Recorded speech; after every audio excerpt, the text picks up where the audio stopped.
Chapter 1789. Gu Yunjian's family was rich now. Everyone in the neighborhood knew this.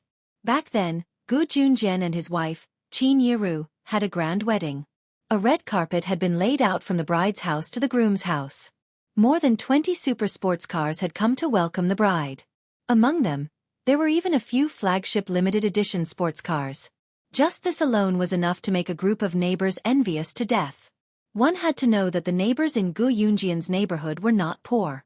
Gu Yunjian's house was a villa, and this was a villa forest. The neighbors in the neighborhood lived in villas, so naturally, they were not poor.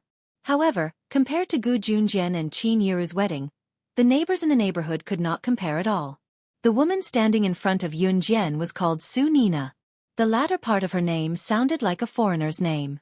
This was a name that Su Nina's parents gave her to show that she was an intellectual who had gone to university. Su Nina was Gu Yunjian's university classmate. As they lived in the same city, they usually interacted with each other, but not much. During their university days, Gu Junjian kept a low profile. Su Nina thought that Gu Yunjian's family was very poor. During their university days, Gu Junjian and Su Nina had outstanding looks. Therefore, it was inevitable that there would be some people who liked to play matchmaker or tease them to get together. Su Nina thought that Gu Yunjian's family was poor, so she refused to interact with Gu Junjian. Every time she accidentally bumped into Gu Junjian and was teased by the people around her, Su Nina would be filled with dissatisfaction. She would even fly into a rage. After that, the two of them never met again. Gu Junjian only heard that Su Nina later married a rich man. Her husband was a big boss in a city and was worth millions. In this era, millions were really rich. However, Su Nina was recently forced to get a divorce by her rich husband. She did not even get a single cent and was chased out with her son. However, in front of outsiders, Su Nina still had to pretend that she was very rich and did not care about her reputation. When Su Nina came back, she occasionally heard that Gu Yunjian's family had become very rich. Moreover, Gu Junjian looked valiant and heroic, which was why Su Nina's heart was moved.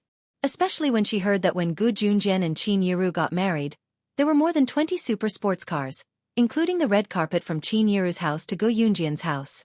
Su Nina thought that Gu Junjian was the one who paid for all this. Gu Junjian had become so rich. Therefore, she quickly came to the door. When she saw Yunjian, Su Nina, who had just recovered from her confidence that she was younger than Qin Yiru, was instantly dealt another blow. However, Su Nina did not dare to be rude to Yunjian, so she could only pull a long face and speak nicely to Yunjian. The moment Yunjian entered, she saw Su Nina's hypocritical face. Su Nina's face was covered with thick makeup, and she was no different from a nightclub princess. The perfume on her body could be smelled from more than 10 meters away. Seeing this, Yunjian frowned. Seeing that Yunjian was ignoring her, Su Nina's face flashed with displeasure. However, she still spoke to Yunjian in a very intimate tone. "Little girl, you're so pretty. Tell me, what's your name? How old are you this year?" As she spoke, Su Nina turned sideways and waved at a 13 or 14-year-old boy. After the boy ran over, Su Nina blocked Yunjian at the door and did not let her in. It was as if she was the mistress of the house. Pulling the boy, Su Nina even introduced him to Yunjian intimately. "This is my son, Su Liao. Liolio, quickly greet your big sister." As she spoke, she even asked her son to call Yunjian big sister. Su Nina was the kind of person who came uninvited and treated other people's houses as her own. She was the master of the house. Yunjian did not even look at Su Nina. She stretched out her leg and kicked Su Nina away, walking straight into the house. Su Nina was kicked and almost lost her balance. She pulled the boy to the side and fell. After Su Nina steadied herself, she was furious. She was just about to complain to Gu Junjian. However, Yunjian's voice was already heard. She was speaking to Gu Junjian and Qin Yiru. Chapter 1790. The reason Su Nina dared to come here so brazenly was because she was certain that Gu Junjian and Qin Yiru would not dare chase her away. After all, Gu Junjian and Qin Yiru were honest people. Usually, when someone came to their house, they would treat them with courtesy as long as they were thin-skinned. Even if the other party was overboard, they would usually tolerate them as long as they did not cross the line. Gu Junjian and Qin Yiru were more honest people, So even when Gu Junjian and Qin Yiru did not like Su Nina coming to their house, they were too embarrassed to chase her away. Therefore, when Su Nina came to their house for meals every day, Qin Yiru was too embarrassed to say anything. What Su Nina did not expect was that Yun Jian would say something like that when she wanted to use the same method to make Yun Jian feel embarrassed to chase her away. Dogs * T. She actually described her as dogs *T. Xiao Jian, she's a guest. You can't say that. Qin Yiru had long disliked Su Nina, but she still had to say that in front of outsiders. As she spoke, Qin Yiru gave Yun Jian a look that said, "You're awesome. My child is young and speaks like that. Don't take it to heart," Qin Yiru quickly told Su Nina after she spoke. Su Nina, who wanted to criticize Yun Jian, was at a loss for words. Since Qin Yiru had already said that, if she, Su Nina, were to say something else, would it not make her seem like she was being petty with a child? Su Nina's expression was very ugly. "You're not allowed to talk bad about my mom. You're a bad person." Su Nina's son, Su Liao, suddenly bellowed at Yun Jian. His words gave the surrounding people a fright. "Liolio, don't spout nonsense. You have to treat your sister like your real sister. Don't spout nonsense like that next time."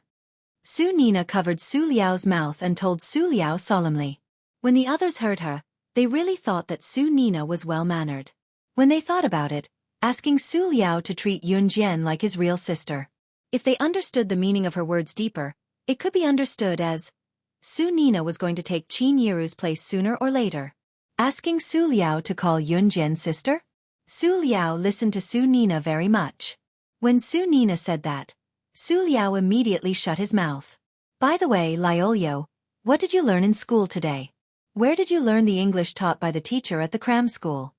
Su Nina was angry at Yun Jian, but she couldn't show it, so she wanted to use her son's extraordinary talent to provoke Yun Jian. "Mom, the English taught by the teacher at the cram school is too slow. Even if a foreigner stands in front of me, I can still say a few words to him in daily language."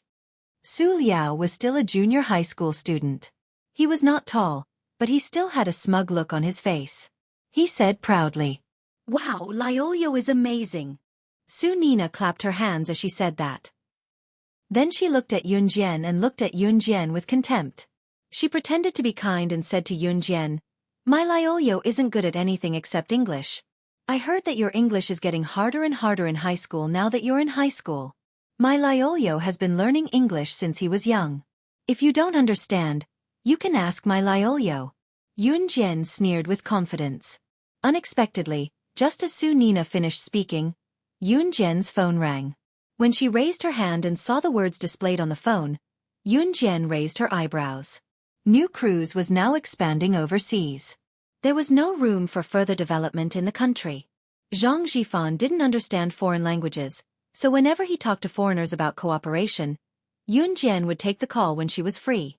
Yun Jian pressed the speakerphone and picked up the call. A fluent English voice came from the other end of the phone. "Miss Yun Jian, how are you? I'm Apollo, the president of Alida Company." Chapter 1791. Yun Jian hung up right after she said that. Although the conversation only lasted for a few seconds, this fluent English conversation was definitely not as simple as an everyday conversation. Su Nina and her son, Su Liao, were stunned by the scene. Su Nina, who had just boasted about her son, froze. What did she say just now? She said that she wanted Yun Jian to learn English from her son, but what about Yun Jian? She was able to talk to foreigners? Su Nina was thick-skinned. After a pause, she cast aside her awkward situation and turned to look at Qin Yiru. "Io, sister-in-law, your daughter even knows foreigners?" The sarcastic tone made Qin Yiru frown. "Xiao Jian knows some foreigners and keeps in touch with them." Qin Yiru smiled politely at Su Nina even though she did not like Su Nina. At that moment, a handsome figure came down from upstairs. Upon closer look, it was Gu Junjian. Yun Jian narrowed her eyes. Her mother, Qin Yiru, married Gu Junjian because Gu Junjian was a righteous man who would not have any contact with shady women. It was not the first time Su Nina came to visit them. Based on what the gossipy women said, it had been a while. If it was just once or twice, Su Nina was probably here to catch up. As the hosts, Gu Junjian and Qin Yiru should not chase her away. However, It was not the first time Su Nina came to visit. No matter how dumb Gu Junjian was, he should be able to tell what was going on. If he did not do anything, Yun Jian wondered if Qin Yiru marrying Gu Junjian was the right choice. Xiao Jian, you're back? Let's go to the hotel for a feast tonight. Dad's treating a few college classmates to a gathering. Let's go together after a change of clothes. Gu Junjian told Yun Jian with a grin as he straightened his suit around himself. Gu Junjian was treating a few university classmates to a gathering today, which was why Su Nina had stayed until so late and declared that she wanted to go with Gu Junjian and Qin Yiru. It was already past 7 in the evening. The reason Gu Junjian chose this time to treat his university classmates was that some of them had to work during the day and knocked off later at night. Looking at Gu Junjian, who had changed out of his military uniform, Yun saw Su Nina's eyes sparkling. Yun Jian's gaze darkened as she went upstairs. If Gu Junjian did not handle this matter well, she would definitely leave with Qin Yiru. 3 minutes later, Yun Jian had changed into a clean white long-sleeve shirt and a pair of blue skinny jeans. The loose shirt and skinny jeans accentuated her curves to the fullest. There was a sense of freshness about her. Yun Jian was about to go downstairs when she heard Gu Junjian talking to Su Nina. Qin Yiru was listening by the side as well. However, she heard Gu Junjian say to Su Nina in a serious tone, Su Nina, I, Gu Junjian, have always been upright. I've never betrayed anyone. I didn't say it 2 days ago because I wanted to save you some face. Today, I'll be frank with you in front of my wife. When we were in university, our classmates wanted to match us up, but I've never had any thoughts about you. Not in the past, not now, and not in the future. Please conduct yourself with dignity. Chapter 1792. Before Yun Jian went downstairs, she heard Gu Junjian say those words to Su Nina in a very serious tone. Gu Junjian was a soldier. Of course, he wouldn't say something as rude as, "Get out of my house," to Su Nina. However, Gu Junjian wouldn't say anything to Su Nina just because he felt embarrassed and let Su Nina wander around in front of him. He couldn't do that. Qin Yiru was thin-skinned. She was born weak and knew her place. Gu Junjian naturally understood this. However, a man married a wife to pamper and protect her. Otherwise, what was the point of having a man like him? Since Su Nina was so shameless, then he, Gu Junjian, would be the bad guy. Yun Jian, who was standing on the stairs, suddenly smiled. Indeed, it was the right decision to let Qin Yiru be with Gu Junjian. Qin Yiru, who was standing downstairs, was so touched that she couldn't say anything after hearing Gu Junjian's words. On the other hand, Su Nina, who was standing opposite Qin Yiru and Gu Junjian, froze. She didn't expect that the person who exposed her was Gu Junjian. After her face froze for a while, Su Nina looked at Gu Junjian and continued to act pitiful. Brother Junjian, what are you talking about? How many years have we known each other? After I divorced my ex-husband, I thought that I had no one to rely on when I came back. So, I thought about how you treated people in school back then. Now that you're a soldier, I really have nowhere to go with my child. My family is chasing me away and can't wait for me to leave. I don't have a job either. I know that I'm a little thick-skinned, but if it weren't for brother Junjian and sister-in-law, I would have starved to death on the streets with my Liolio because we didn't have enough money to eat. After Su Nina heard Gu Junjian's words, she was angry with Qin Yiru. What was so good about this woman? She wasn't as young as herself. However, after hearing Gu Junjian's words, Su Nina wanted to rely on Gu Junjian even more. Not only was Gu Junjian rich, he wasn't a womanizer. TSK, if her ex-husband had even half of Gu Junjian's heart, he wouldn't have made her a nun. That bastard. Su Nina was implying that she and her son Su would die if Gu Junjian didn't let her and Qin Yiru. She and her son Su would die. Gu Junjian frowned. This woman was really difficult to deal with. Just as Gu Junjian was about to speak again, Yun Jian's voice came from upstairs, 1 step ahead of him. Then you can starve to death on the streets for me to see. If you can die, I'll be kind enough to donate money to bury your body. This voice suddenly rang out. It was a stark contrast to Su Nina's soft and weak voice, who was wiping her tears as if Qin Yiru and Gu Junjian had bullied her.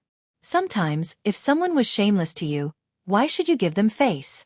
If they could be shameless to you, then you should let them know what the highest level of shamelessness is. Yun Jian walked down the stairs with a cold expression. She enunciated each word and uttered words that made Su Nina's expression turn uglier. When Su Nina visited Gu Yunjian's house for the first time, she saw Qin Yiru. After chatting with Qin Yiru for a while, she knew that Qin Yiru was a soft and weak person. For such a person, even if she stole her man right in front of her, she could only cry in the dark, right? Therefore, when she heard that Qin Yiru had a son and a daughter, Su Nina's first thought was, Qin Yiru's son and daughter were the children of that coward ex-husband, so they probably weren't that powerful. Therefore, her daughter and son must be like Qin Yiru, soft and weak. However, at this moment, Su Nina was wrong. Yun Jian was completely different from Qin Yiru. However, this wasn't the only thing Su Nina was wrong about. Little girl, how can you say that? If you say that, I want to kill myself. Su Nina wanted to pretend to be pitiful again. She even looked left and right for a place where she could commit suicide. Su Nina thought that Yun Jian would rush up and tell her that she was wrong because she was afraid that she would commit suicide, or that Qin Yiru and Gu Junjian would stop her. However, Su Nina was wrong. Just as she was looking for a place to pretend that she was going to commit suicide, she saw Yun Jian walk up to Su Nina. Yun Jian flipped her hand and a butterfly knife appeared. She swung the butterfly knife twice and placed it directly on Su Nina's neck. Just as Su Nina was about to take a step back in shock, Yun Jian's cold voice rang out. Chapter 1793. Never in Su Nina's wildest dreams would she have imagined that Yun Jian carried a knife with her. Moreover, Yun Jian was dressed neatly from head to toe, no different from an ordinary person. How did she hide the butterfly knife on her? Judging by Yun Jian's swift hand speed just now, she was probably not an ordinary person. Since Su Nina was Gu Yunjian's university classmate, it was certain that Su Nina had studied in a military school in the past. Su Nina majored in military medicine. However, after she met her current ex-husband, she left with him and did not finish her studies. Having studied in a military school, Su Nina was well aware of how terrifying Yun Jian's technique was when she took the knife and held it against her neck. Even the male students who studied in the military academy couldn't compare to her. Hence, Su Nina's legs went weak from fear. Unable to control herself, she knelt before Yun Jian. When Su Nina's son, Su Liao, saw that his mother was held by Yun Jian with a knife, he did not rush over. Instead, he tore away his mother's hand that was holding Su Nina and ran a dozen meters to the side, hiding in a corner in fear. He dared not come forward to save his mother. Yun Jian smirked at what she saw. Gu Junjian kept quiet on purpose. It was only when Su Nina was pale and sweating that Gu Junjian held back his laughter and pretended to reprimand Yun Jian like an elder. All right, Xiao Jian, stop fooling around. I still have to treat a few university classmates to dinner later. It was obviously unrealistic to kill Su Nina. This was a lawful society after all. Gu Junjian could tell that Yun Jian was just scaring Su Nina. After all, a woman like Su Nina would probably come to his house again if he did not scare her. Hearing what Gu Junjian said, Yun Jian kept the butterfly knife with a smirk and kicked Su Nina's abdomen, sending Su Nina to the floor. For my dad's sake, I won't spend the money on a coffin. Yun Jian turned around nonchalantly, her long hair brushing Su Nina's face, stunning Su Nina for a long time. My daughter studies in the military school. She looks just like a boy. You've studied in the military school too, so you know that we soldiers have stronger hands. Haha, don't take it offense. Gu Junjian held Qin Yiru's hand and stood more than 10 meters away from Su Nina, showing no intention of going over to help Su Nina. Moreover, he was holding Qin Yiru's hand. If Qin Yiru did not go over to help Su Nina would be too embarrassed to say anything. The back and forth had infuriated Su Nina so much that she was about to have a heart attack. In spite of it, Su Nina was at a loss for words. Even her son, Su Liao, had stayed far away just now. 20 minutes later, the group walked from Gu Yunjian's house to Xianjia Hotel. It had been 3 to 4 years since Xianjia Hotel opened in Longmen City. It was well received and popular. That was because Xianjia Hotel's taste buds were obvious from its name. It was geared toward the masses and tasted similar to the local dishes cooked by ordinary people in Longmen City. Big bosses liked to set up their gatherings here as well. Since it was not particularly expensive, people would usually treat them to a meal. Those who were more extravagant would set up their gatherings here as well. Xianjia Hotel's decor was quite nice. Just as Yun Jian and Gu Junjian entered, they saw a group of men and women who were about the same age as Gu Junjian standing nearby. These men and women who were about the same age as Gu Junjian must be Gu Yunjian's university classmates. These middle-aged men and women who were about the same age as Gu Junjian were accompanied by young men and girls who were about the same age as Yun Jian. These people were obviously the children of Gu Yunjian's university classmates. For a large gathering like this, many parents would bring their children along. It was especially so in 1999 when the people's standard of living was still not high. Usually, when there was a gathering and someone was treating, the whole family would be present. After all, meat was only a few times a year back then. It was unlike now where they could eat meat whenever they wanted. Were their families unable to survive? They would starve to death. As Gu Junjian was the one who was treating today, a large group of people were waiting outside. When they saw Gu Junjian, the large group of people crowded around him. Our Officer Gu is here. Haha. Junjian, it's been a few years since we last met. How have you been? A big-bellied man rubbed his beer belly and asked Gu Junjian courteously. Chapter 1794. When everyone was seated around the two tables, the dishes were served. Gu Junjian ordered 2 tables of dishes. Since his university classmates had invited their entire families, 1 table was definitely not enough to seat all of them. Of course, in this era, when there was a gathering, the entire family would be brought over for a free meal. Gu Junjian had already expected this, so the dining table was naturally prepared in advance. There were only a few seats left. After everyone sat down, Gu Junjian looked around. Seeing that no one was present yet, he asked, "What's the matter? Where's old Zhang? Why don't I see him?" Yun Jian was sitting next to Qin Yiru. She could feel that many women and young girls were staring at her with burning eyes. Old Zhang went to pick up his son from class. He'll be here in a while. The man with the beer belly who greeted Gu Junjian just now said to Gu Junjian. None of the middle-aged men, especially those who were big bosses, could escape the fate of having a beer belly. This was simply because their lives were too comfortable. Okay. Gu Junjian nodded. Usually, in such a gathering, the men would sit at one table and the women would sit at another. Today was no exception. Yun Jian was sitting with Qin Yiru. Su Nina was sitting opposite Yun Jian and Qin Yiru. "You're Officer Ji's wife?" Just when the atmosphere was a little awkward, a woman looked at Qin Yiru and asked. Qin Yiru nodded very politely and answered. "You and Officer Gu are both married twice, right? Officer Gu had many suitors in our university back then. You're lucky to be able to marry him twice." The woman looked at Qin Yiru and said with a smile. After saying this, the woman turned to look at Yun Jian and changed the topic to Yun Jian. "Then this must be the daughter of you and your ex-husband, right? You're pretty, but you look a little weak and gentle. Officer Gu is a soldier. You and your mother look weak and gentle. Haha. Officer Gu is protecting him." This woman spoke in a strange tone. It was unclear whether she was praising Yun Jian and Qin Yiru or secretly mocking them. But everyone around could hear one thing.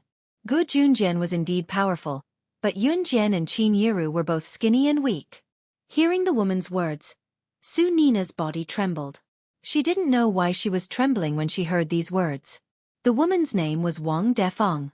Wang Defeng wasn't Gu Yunjian's university classmate. She was the wife of Gu Yunjian's university classmate. She had brought her daughter along for a free meal today. After Wang Defeng finished speaking, she picked up a huge piece of pork trotter and placed it in her daughter's bowl.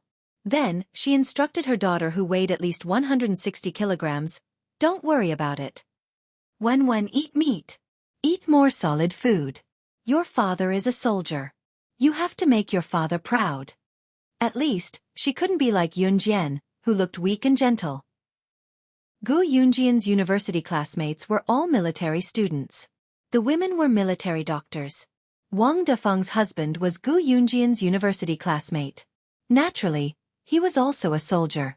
However, Wang Defeng's husband wasn't as powerful as Gu Junjian. His military rank wasn't as high as Gu Yunjian's either. Therefore, Wang Defeng was envious. "Mom, I defeated a boy at the martial arts school last time." Zhu Wen looked at her mother, Wang Defeng, proudly. She bit the pork trotter and tore it apart. "Wow, our Wan is so powerful. You will inherit your father's skills in the future. When Wang Defeng heard this, she reached out and patted her daughter's 160 kilograms body. Then, she glanced at Yun Jian and Qin Yiru proudly. I'm sorry we're late. At this moment, a man dressed in formal clothes walked in. There was another person standing next to him. It was obvious that he was the man's son. You're not late at all. Bring your son to a seat. We've already eaten for a while. Gu Junjian laughed and waved at the man. The man's son glanced around lazily. However, under everyone's gaze, it was as if he had suddenly seen an important person. He walked towards Yun Jian and shouted, Grandmaster! Grandmaster, you're here! The man's son was none other than Zhang Xiaofeng's disciple, Zhang Jian. He was the silly fatty nicknamed Little Fatty.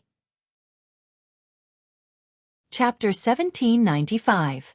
Zhang Xiaofeng had been hanging around Yun Jian recently, but Yun Jian had not seen Zhang Xiaofeng's disciple, Zhang Jian, for a long time. Zhang Jian was Zhang Xiaofeng's disciple and also the little fatty in Yun Jian's junior high class.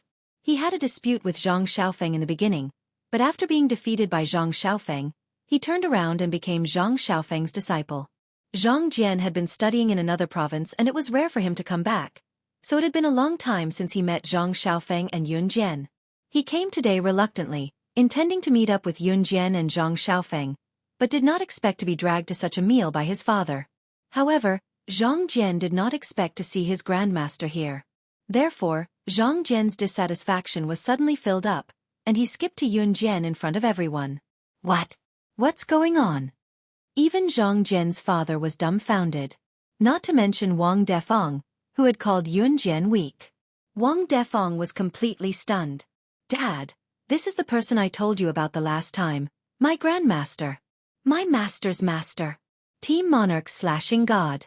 My grandmaster is amazing. Zhang Jian turned to introduce Yun Jian to his father in front of everyone. With this introduction, the surrounding people were shocked silly. Gu Yunjian's university classmates were all military graduates. The men were mostly soldiers while the women were military doctors. Team Monarch's slashing god. Most of them had heard of this title before. What? She's Team Monarch's slashing god. Junjian. Oh Junjian. Your daughter is Team Monarch's slashing god. This sounds too awesome. A man stood up from his seat in shock and looked at Yun Jian. He walked over and put his arm around Gu Yunjian's shoulder as he exclaimed. The cheers of Gu Junjian and the other university students could be heard all around. Seeing this, Wang Defeng, Zhu Wen, and the shameless Su Nina blinked. They weren't very surprised, but they were still shocked. Wang Defeng and Zhu Wen did not even know what Team Monarch was. This storm passed very quickly. During the meal, everyone ate with their own thoughts. Among them, Wang Defeng and Zhu Wen's expressions were particularly bad, and so was Su Nina. The new residence was located in Nanlin Road, a relatively remote area of Longmen City. Although there were shops around, the wide road was deserted. It was a stark contrast to the bustling city center where people came and went. After paying the bill, Gu Junjian suddenly received a phone call when he walked out of the Xinjia Hotel. Old Gu, you said you're treating at the new residence 2 days ago. Are you still at Nanlin Road now? An anxious voice came from the other end of the phone. I'm here, Gu Junjian replied. Quick! There's an international criminal fleeing from Longmen City in a grey Bugatti Veyron from Nanlin Road. He killed a wealthy businessman in Longmen City. You must stop him. The troops will arrive at the intersection in 10 minutes. You just have to stop him for 10 minutes. An anxious voice came from the other end. Yun Jian narrowed her eyes. Just as the people around them shuddered in fear when they heard the voice, she saw a familiar figure not far away. It was Qing Yu. Qing Yu walked to Yun Jian in front of Wang Defeng, Zhu Wen, and the others before handing a piece of information to Yun Jian. Sister Jian, an international criminal will pass by here later. 2 weeks ago, he stole a treasure from our organization. It's worth 5 billion yuan. Yun Jian's squinted eyes relaxed when she heard that. The people around them were baffled by what Qing Yu told Yun Jian. Just as they were bewildered, Yun Jian asked for a Beretta 92 FS pistol from Qing Yu right in front of them and walked to Qing Yu's sports car not far away, leaving her flowing hair behind. She turned to look at Qing Yu in front of everyone and opened the door with one foot in the sports car. She spoke to Qing Yu with a cold expression like a cold-blooded killer. You're right. Chapter 1796. Qing Yu did not mention what treasure the international criminal had stolen from the Wuxia mercenaries, but she emphasized 5 billion. It was not appropriate to mention the treasure in front of everyone as it would cause a commotion. The treasure was a necklace named Eternal. The material of the necklace was unique as it was made of pure natural crystals. After processing, it was made into a necklace that was priceless in the market. It was not an exaggeration to say that the necklace could nourish one's body and mind when worn. It could also prevent some illnesses and even prolong one's life. It was especially suitable for middle-aged people to wear, and Yun Jian had planned to give it to Qin Yiru. The international criminal did not have the ability to steal the necklace named Eternal from the Wuxia mercenaries. Yun Jian had sent the Eternal necklace to the factory for the most precise processing. The necklace itself was very valuable, and if anyone saw it, it would attract a lot of people to fight for it. It might even bring danger to Qin Yiru's life if it was given to Qin Yiru. Therefore, Yun Jian had sent the necklace for processing. After the processing, the necklace looked no different from a normal necklace on the surface. However, they did not expect it to be stolen right after the processing was completed and before it could be taken out of the factory. When Qing Yu mentioned that the criminal had stolen the organization's treasure and emphasized that it was worth 5 billion, she was indirectly telling Yun Jian that the necklace for Qin Yiru had been stolen. The Wuxia mercenaries did not lack other treasures and Yun Jian did not need them. However, Yun Jian had her eyes on this item and had planned to give it to Qin Yiru. Naturally, she could not watch it be stolen by the international criminal. Yes. Qing Yu nodded and walked over obediently. She walked around Yun Jian to get into her sports car and started the engine. Just as Yun Jian was about to turn around and sit in the front passenger seat, Gu Junjian came over in time. Sit in my car, I'll drive. My car is high, so I can take action after catching up to that car. It was easy for a sports car to chase after a car, but if one wanted to use a sniper rifle to snipe the tires of the car in front, the hit rate would be much higher. Gu Junjian got Yun Jian out of Qing Yu's sports car without hesitation. She retrieved a sniper rifle from Qing Yu's car and followed Gu Junjian to the jeep. Wang Defeng and her daughter, Zhu Wan, as well as Su Nina, who had shamelessly stayed at Gu Yunjian's house to freeload meals for several days, all had a change in expression. Junjian, we have to go on such a dangerous mission. How can we let you and your daughter be in danger? Gu Yunjian's university classmates were all soldiers. Naturally, they were very upright. They all rushed to Gu Yunjian's jeep. You, Officer Ji's daughter, why are you joining in the fun? Do you think that adults are not troublesome enough? This is not child's play. Are you trying to drag the adults down with you? Seeing that her husband was tagging along, she knew that this was dangerous. The other party was an international criminal. Wang Defeng, who had called Yun Jian weak earlier, yelled at Yun Jian again. Initially, Wang Defeng was too lazy to care about Yun Jian, but her husband was tagging along. What if something happened to her husband because of Yun Jian? Wang Defeng dared not imagine it. Officer Ji's wife. Your daughter's tagging along. Isn't she causing trouble for them? She hasn't graduated from the military school yet. Why is she in such a hurry to show off? Why doesn't she go to school to show off? Why must she join in the fun? Does she really think she's something? Wang Defeng panicked when she saw that Yun Jian had gotten into the jeep. She turned to yell at Qin Yiru. Qin Yiru ignored Wang Defeng and merely smiled. Qin Yiru knew about Yun Jian's identity, but she was thinking that it would be dangerous if her daughter did not tag along. Before Gu Junjian drove the car away, Yun Jian left Qing Yu a message. Chapter 1797. After Yun Jian asked Qing Yu to stay behind to protect Qin Yiru, the jeep sped away at lightning speed. Gu Yunjian's jeep had 3 rows of seats. The driver's seat and the passenger's seat could fit 2 people, the left and right seats in the second row could fit 2 people, and the last row could fit 3 people if they squeezed together. There was a total of 7 people. Yun Jian was sitting in the second seat by the window while Gu Junjian was driving. Other than Yun Jian, there were 5 of Gu Yunjian's university classmates who got into the car. When the jeep sped away, Wang Defeng's cursing could still be heard in the wind. Yun Jian narrowed her eyes. She left Qing Yu where she was, so she was not afraid that Wang Defeng would do anything to her mother. I've calculated. The gray Bugatti Veyron should be here soon. Junjian, Turn the car to the main road. We'll be able to track it if we keep an eye out there. The middle-aged man who sat next to Gu Junjian was Yu Chaoning.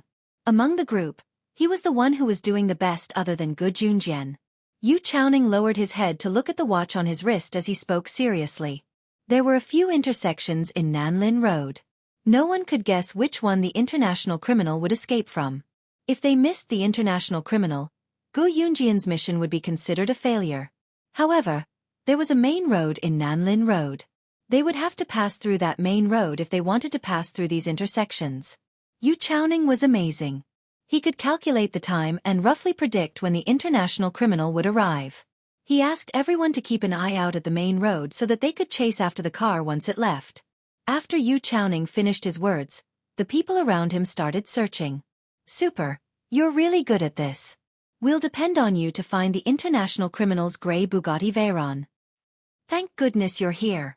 Super, you're really a super. If this international criminal escapes from right under our noses today, do you still want our old faces? Gu Yunjian's university classmates chatted with each other as they searched for vehicles passing by. When going out on a mission, the scariest thing was not being able to find the target. To put it bluntly, if you can't even find your target, what kind of mission is this? Might as well go home and stay there. In any case, you won't even have the luck to meet the target. It was as if you suddenly wanted to go to the toilet or take a dump, but you couldn't even find a latrine. How could you find a latrine to take a dump? At this time, it was crucial to have someone with quick reflexes to lead everyone to the correct location to find the target. Just as everyone was looking for a target and praising Yu Chaoning to the extreme, a delicate female voice that was even more pleasant than a singer's rang out, startling everyone present. Drive the car to the third intersection. He will definitely pass by the third intersection. Even Yu Chaoning, who had a very accurate estimation, didn't dare to make a conclusion on which intersection on Nanlin Road the international criminal would take. Hence, he asked Gu Junjian to drive the car to the main intersection and wait there. No one present had any intention of looking down on Yun Jian. However, how could Yun Jian be so sure that the international criminal would escape from the third intersection? Why would he definitely pass by the third intersection? If we stop the car in the wrong direction, we'll miss him. If we stop the car at the main intersection, even if we discover that his car is further away from us, we can still chase after him. A middle-aged man looked around and asked Yun Jian in a serious tone. This was a mission. It wasn't child's play. He will definitely take the third intersection. Yun Jian pursed her lips and repeated. Chapter 1798. In response to Yun Jian's insistence, the man remained silent for 2 seconds and did not respond to her. Yun Jian was Team Monarch/God. She was not as simple as she looked. However, at that moment time was money. If Yun Jian was wrong, she would be letting an international fugitive escape. She couldn't bear the consequences of her actions. What should we do? Should we listen to her? An honest-looking man sitting in the last row paused for 2 seconds before asking. No. This mission is not a game. We'd rather chase after the grey Bugatti Veyron than take the risk. Moreover, the third intersection is quite a distance away from where we are now. Who's going to bear the responsibility if we make a mistake? I know you're Team Monarch/God and I don't mean to belittle you, but at this juncture, we can't afford to make any mistakes. The man who asked Yun Jian the reason earlier did not hear Yun Jian's explanation, so he insisted on his opinion calmly.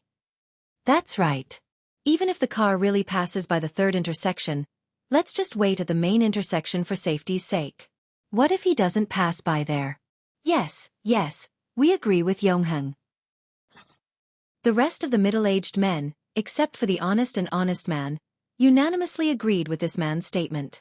The middle-aged man who refuted Yun Jian was called Kai Yongheng. Yun Jian narrowed her eyes and said nothing. Instead she said to Gu Junjian, Dad, let's switch seats. I'll drive. Since they did not believe her, she would wait and see. Even if they were to chase after the Bugatti Veyron at the third intersection, it would not be a problem for her. You'll drive? Do you have a driver's license? The man named Kai Yongheng asked again. It was obvious that this man named Kai Yongheng was very old-fashioned. Just as Kai Yongheng finished his sentence, the honest man sitting in the third row suddenly pointed into the distance and exclaimed, That grey Bugatti Veyron! Grey Bugatti Veyron, that's the one. I can't be wrong. They saw a gray Bugatti Veyron speeding toward them from afar. It was heading toward the second intersection. It's heading towards the second intersection. Army construction, start the car. Kai Yong-hen was excited. The second intersection wasn't particularly far from here, but it wasn't particularly close either. He could still force himself to keep up. They saw the gray Bugatti Veyron make a big turn at the intersection. Just when everyone thought it was going to the second intersection, it suddenly narrowed the curve and slipped into the third intersection. It really went to the third intersection? Did that mean that Yun Jian was right? Kai Yong-hen's face stiffened, and he didn't react for a long time. The distance from here was not short at all. Moreover, it was very likely that they would lose the car. Kai Yong-hen and everyone else regretted that they had stopped Yun Jian from speaking. At this moment, Yun Jian had quickly swapped seats with Gu Junjian. She sat in the driver's seat, started the engine, released the clutch, and stepped on the accelerator. The car rushed out in a single file and chased after the gray Bugatti Veyron.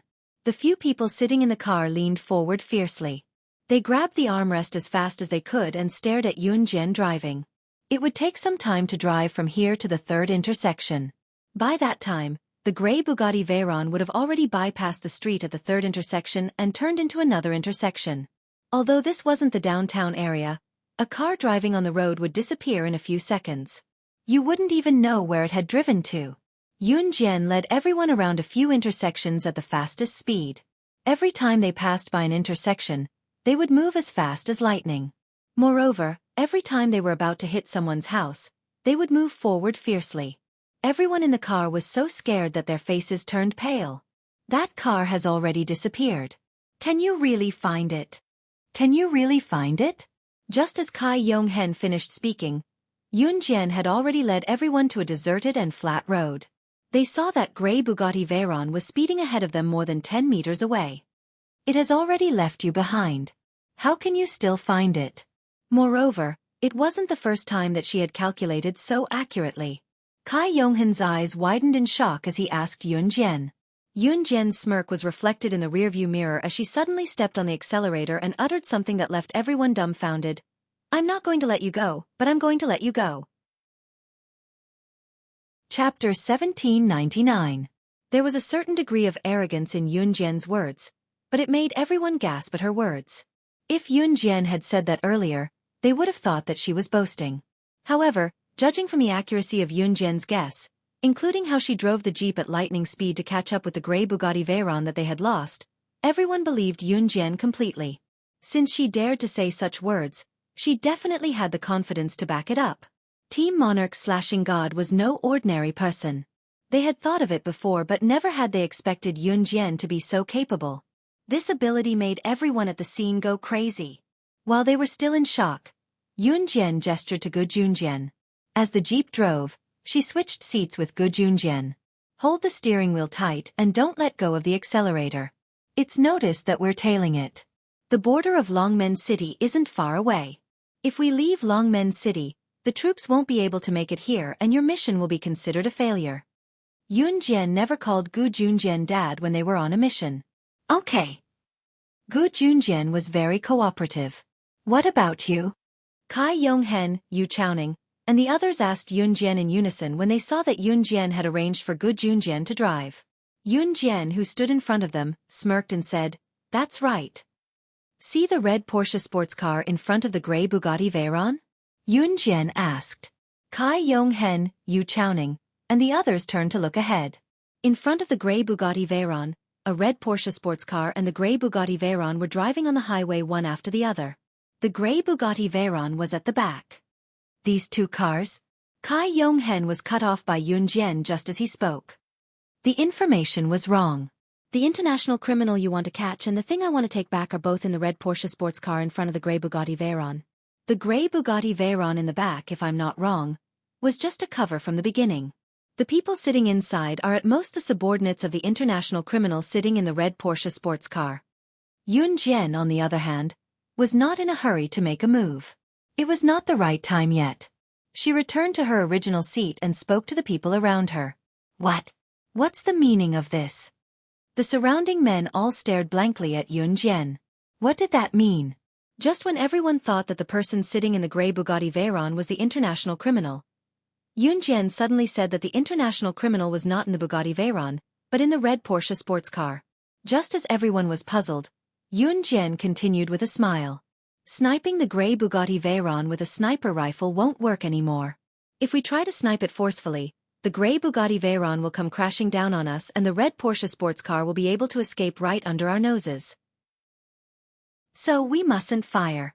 Realization dawned on everyone when they heard what Yun Jian said, but it was followed by a moment of bewilderment. The international criminal was indeed an international criminal. If it were not for Yun Jian today, he would definitely be able to escape from Longmen City with his cunning. While the group was exclaiming, they did not forget to gasp. Yun Jian was really something. What should we do then? At this speed, it's impossible to overtake. Are we going to keep chasing the red Porsche? Kai Yonghen asked with a frown. Those who kept shouting, "What should we do? What should we do?" were the most useless people. Chase after the grey Bugatti Veyron as fast as you can, Yun Jian suddenly told Gu Junjian with a frown. With Yun Jian's order, Gu Junjian stepped on the accelerator and chased after the grey Bugatti Veyron. Soon, the three cars were side by side, one after the other. The one at the front was the red Porsche. The second was the grey Bugatti Veyron. The third was Gu Yunjian's Jeep. Yun Jian was in the third car while the international criminal was in the first car. Yun Jian suddenly pulled open the side door beside her and a strong gust of wind blew into the car. Seeing Yun Jian standing up, Kai Yonghen, Yu Chaoning, and everyone else stared at her with widened eyes in horror. Kai Yonghen in particular, asked Yun Jian fearfully in front of everyone.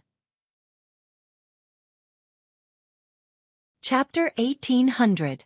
If you could be like me, risking your life for survival and victory in every mission, you wouldn't be the coward you are today, Yun Jian suddenly said to Kai Yonghen as she stood up. The meaning behind her words was profound at first, but after listening closely, one could understand what Yun Jian was trying to say. Sometimes, gambling with one's life might not necessarily result in one losing one's life. On the contrary, those who were so worried that they did not dare to step forward would die the earliest. Whether it was Yun Jian who was slaying God in her past life or Yun Jian after her rebirth, she had always found a way out for herself in a hopeless situation. This was because she had always believed in one thing. She might not be as good as many people, but when she was forced to a dead end and was forced to take another step back, there was a bottomless abyss below her.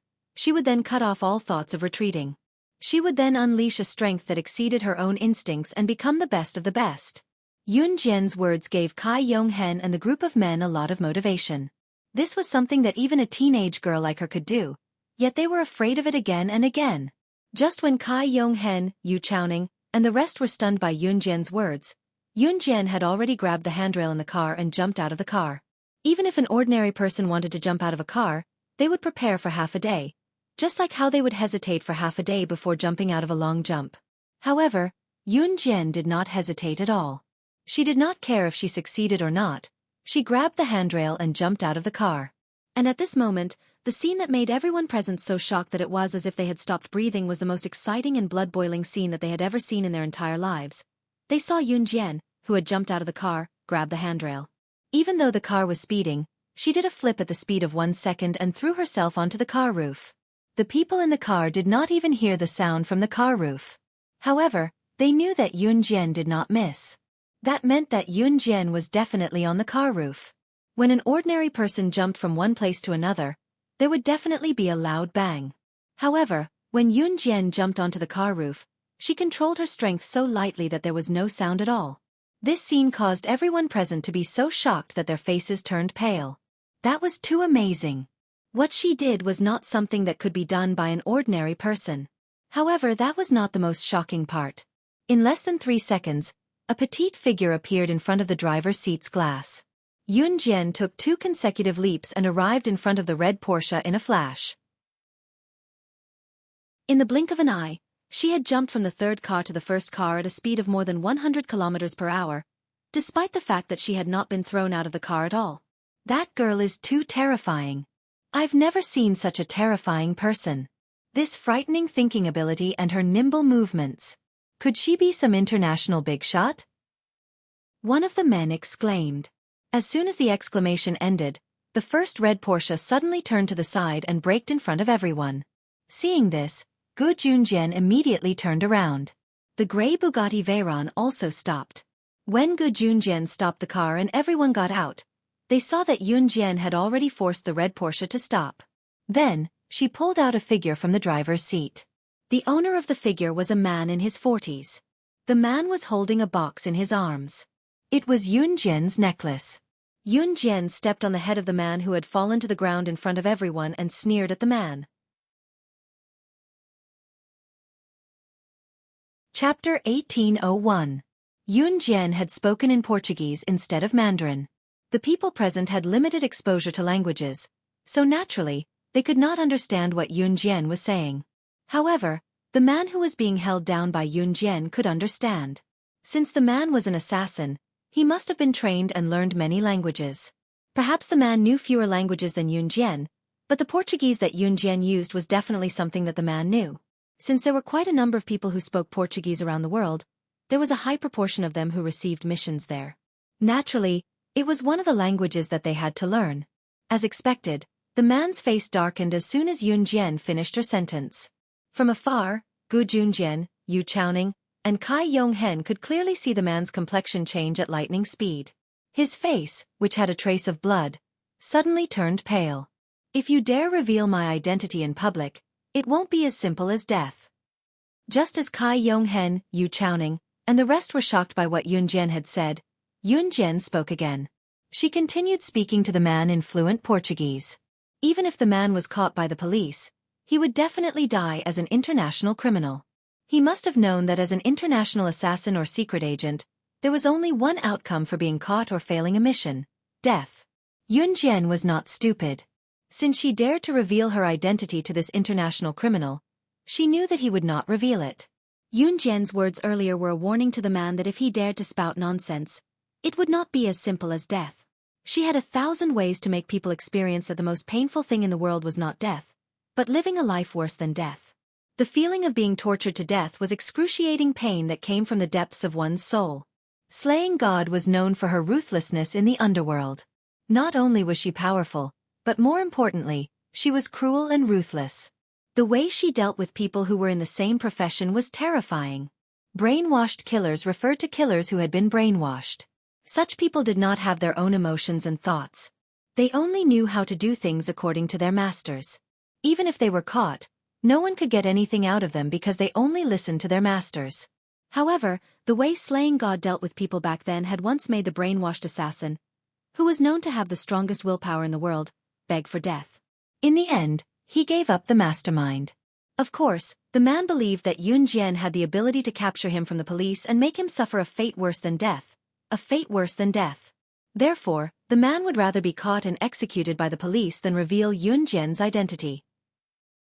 No one knew what Yun Jian said in the language of the country, but everyone could clearly see the man's body tremble slightly. As a grown man, his head was stepped on by Yun Jian. Not only did he not feel humiliated, but he was so scared that his whole body trembled. Whether it was Gu Junjian, Kai Yonghen, or Yu Chaoning, all of them were dumbfounded at this moment. It wasn't the first time they had caught such a felon. Not to mention that the man in front of them was an international felon. Even if it was an ordinary felon, when they were about to be caught by the police, they would take the last resort to ask for help to fight for a chance to escape. No one would want to give up hope of survival. But what did they see?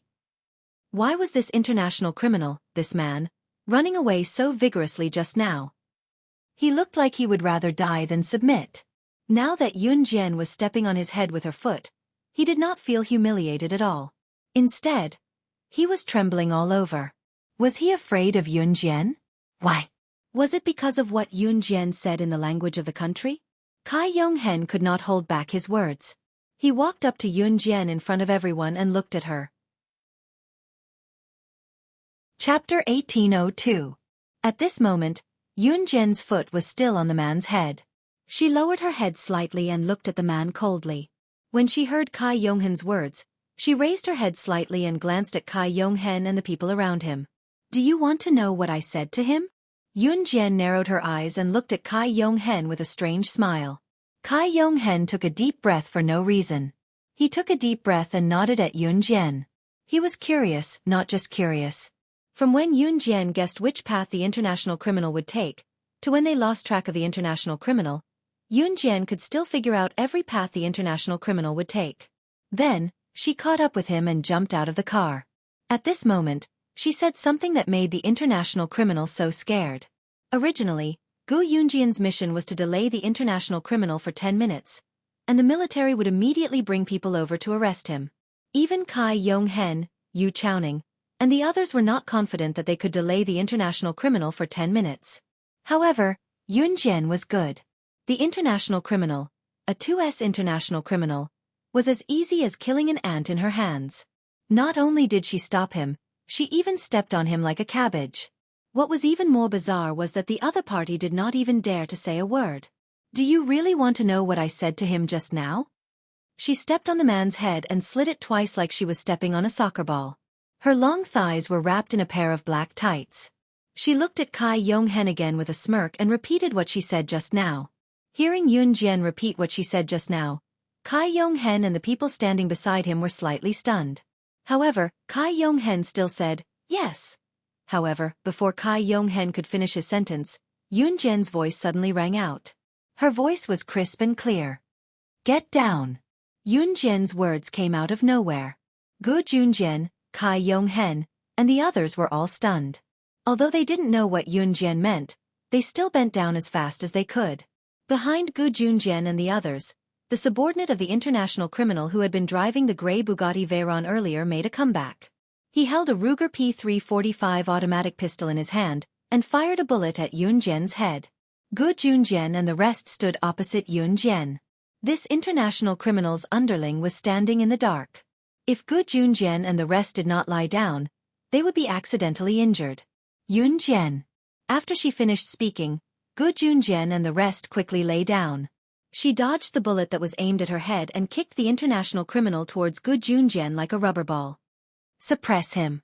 After she finished speaking, Yun Jian pounced towards the international criminal's underling. Her speed was as fast as a cheetah. She was so fast that the naked eye couldn't see her clearly. Yun Jian's conversation with Cai Yonghen earlier was to let the international criminal's underling, who was hiding in the dark, find the right opportunity to attack her and then counterattack. Gu Yunjian's fighting ability was not to be underestimated. After the international criminal was kicked by Yun Jian, his entire body went limp. Gu Junjian pounced over and pinned the international criminal down. The international criminal did not even have time to react and escape. At this time, Cai Yonghen and the rest finally reacted and went to help Gu Junjian. However, their eyes suddenly caught a glimpse of Yun Jian not far away. She was dashing towards the man who had tried to assassinate her. When the man saw Yun Jian dashing towards him, he was frightened and fired a few more shots at Yun Jian. Seeing this, Yun Jian pounced on the ground and rolled twice on the ground. When she stood up, she was already close to the man. Even the veterans in the army couldn't compare to her in terms of skills. She killed decisively like a grim reaper. Cai Yonghen and the rest who were far away trembled. They saw that Yun Jian had already snatched the gun from the man's hand and tied him up with his own jacket in a few moves. The moment the people from the army rushed over, this was the scene that they saw. A teenage girl was stepping on the man's back with one foot. The man's stomach was on the ground and he was tied up by his own jacket. His struggle was futile. The girl's men from the army rushed to the scene. After lighting up the scene, they turned their heads and squinted their eyes to look over. Chapter 1803. Initially, the people in the military only wanted Gu Junjian to help them stall for time so that the military would not be able to arrest this international criminal. Because the person they wanted to arrest was an international criminal, they sent their best troops this time. But when the group of people arrived at the scene, they saw Gu Junjian and his men squatting on the ground and suppressing the international criminal. Yun Jian was stepping on the international criminal subordinate's back, not at all afraid that the international criminal subordinate would be able to escape from her. This scene made the troops who arrived tremble. What the F***ck was going on? They rushed here to prepare for a big fight. Even if they were to accidentally sacrifice themselves in the battle with the international criminal, it was possible. But now, before they could even make a move, the international criminal was already subdued by Gu Junjian and this little girl. Although they were surprised, the group of people who rushed over still heaved a sigh of relief. Fighting with an international criminal, who had a gun in his hands. There would definitely be casualties. These people in the army all had relatives. If one person died, it would mean that they would harm an entire family. But for the sake of the people, they had to fight. If they didn't get rid of these people in this era, how could there be peace in the modern era? But what these people didn't expect was that Gu Junjian and his men actually managed to subdue the international criminal. They only had a few people. They actually managed to subdue the international criminal. This was a great achievement. The leader of the men in the army walked towards Gu Junjian. This man obviously knew Gu Junjian. When he spoke, Yun Jian could tell that this man was the one who called Gu Junjian just now. The man was stunned. Then he looked at Gu Junjian and said, Gu Junjian, Gu Junjian. Old Gu, good job. You actually brought people to arrest him. Ahem. The ones who arrested him weren't us. It was her. At this moment, Gu Yunjian's university classmate, the man named Yu Chaoning, looked at Yun Jian and said, What? The ones who arrested him weren't you guys, but this little girl. The man and the people standing behind him were all stunned. You can take him away. Dad, Mom has been waiting for a long time. Let's go back. Just as the man and the people standing behind him were all stunned, Yun Jian spoke to Gu Junjian. Obviously, she didn't want to make a big deal out of this. Old Wang, my daughter doesn't want to be in the limelight. You know that. We'll leave first. After Gu Junjian handed the international criminal over to the man, he said to the man. The man called Old Wang was stunned. He opened his mouth and finally nodded. After Yun Jian retrieved the necklace she had given Qin Yiru from the man, she turned to get into the jeep with Gu Junjian and the others. The necklace was in a box, so no one could see what it was. The jeep left the army. At the entrance of the Xinjia Hotel, Qin Yiru, Wang Defeng, and the women and children had been standing there for a long time. During this time, Wang Defeng kept talking about Yun Jian. Seeing that the men hadn't come back yet, Wang Defeng was so worried about her man that she almost cried. At this moment, she still kept talking to Qin Yiru coldly. Why did you let that little girl go with you? Are you trying to make trouble? If my man can't come back because of that little girl, I'll kill you. Wang Defeng spoke eloquently, and the words that came out of her mouth were very unpleasant. Just as Wang Defeng was talking non-stop, Gu Yunjian's jeep drove back. Seeing that the men had returned safely, everyone present heaved a sigh of relief. When Yun Jian and the others got out of the jeep, Wang Defeng, who was relieved, walked over and grabbed her man's hand. She started talking again. Dear, are you okay? That little girl didn't make trouble for you, right? She's so troublesome. She doesn't have the self-awareness of a child. She only made trouble for the adults. This kind of person is the most disgusting. Wang Defeng used her loudspeaker to talk to Yun Jian and Qin Yiru. Su Nina, who was standing next to her, also raised her head. She was very interested in listening to Wang Defeng scolding Yun Jian and Qin Yiru. However, just as Wang Defeng was scolding Yun Jian and Qin Yiru, Wang Defeng's man suddenly shouted back at Wang Defeng. If it wasn't for Yun Jian's daughter, we wouldn't have been able to catch up with that international criminal. Not to mention whether or not they could catch him. If the higher-ups give us a reward this time, all the reward should go to Yun Jian's daughter. Chapter 1804. Wang Defeng was not wise, but Wang Defeng's husband was still a very wise man. As a soldier, his thoughts were naturally not like Wang Defeng's. Wang Defeng opened her mouth, but in the end, she could not say anything. Her husband actually said that everything that happened just now was all thanks to Yun Jian. Without Yun Jian, they would not have been able to complete the mission. This explanation shocked Wang Defeng so much that she was stunned. Then, Su Nina, who was beside her, also trembled. Hey! You guys don't know, but that international criminal just now, what international criminal is that? Yun Jian's daughter just stepped on that international criminal's head, and that international criminal was so scared that he was trembling all over. Now that the incident had passed, Gu Yunjian's university classmate used a storytelling tone to narrate what happened just now. I'll say, even if Yunjian's daughter just exploded that international criminal's head, that international criminal did not dare to say a word. Yunjian's daughter is simply too amazing. Ha ha ha. Gu Yunjian's university classmate was getting more and more excited as he spoke, But what he said scared Wang Defeng and Su Nina so much that their faces turned pale. Especially when he said that she exploded that international criminal's head. Su Nina looked deeply at Yun Jian, and her face turned pale. Su Nina had been staying at Gu Yunjian's house for the past few days to freeload, and she was already shameless to the extreme. Later, when Gu Junjian told her about it, Su Nina's reaction told everyone that no matter what he said, she was still going to freeload at his house. However, at this moment, Su Nina looked at Yun Jian, and her face turned pale. She was really scared. Who could tell her why Qin Yiru looked so easy to bully, but she actually had such a terrifying daughter. At this moment, Su Nina was hugging her son, Su Liao's head, but she was thinking in her heart. She would never go to Gu Yunjian's house again. It was too scary. Compared to her own life, going to Gu Yunjian's house was simply risking her life. Hence, Su Nina slipped away without anyone noticing, and she did not even say goodbye. When Yun Jian saw this, a cold smile formed on her face. Naturally, she knew what Su Nina was thinking. Once she was home, she took a shower and packed her luggage simply. Tomorrow, she was going to the countryside with Chen Xini. She was going to stay there for a period of time, so naturally, she had to bring some necessities. The moment she went to bed, she heard a text message notification sound from her phone. There was a text message from Wuxia's text message. Where are you going tomorrow? Go to bed, sleep early. She's text message a text a reply.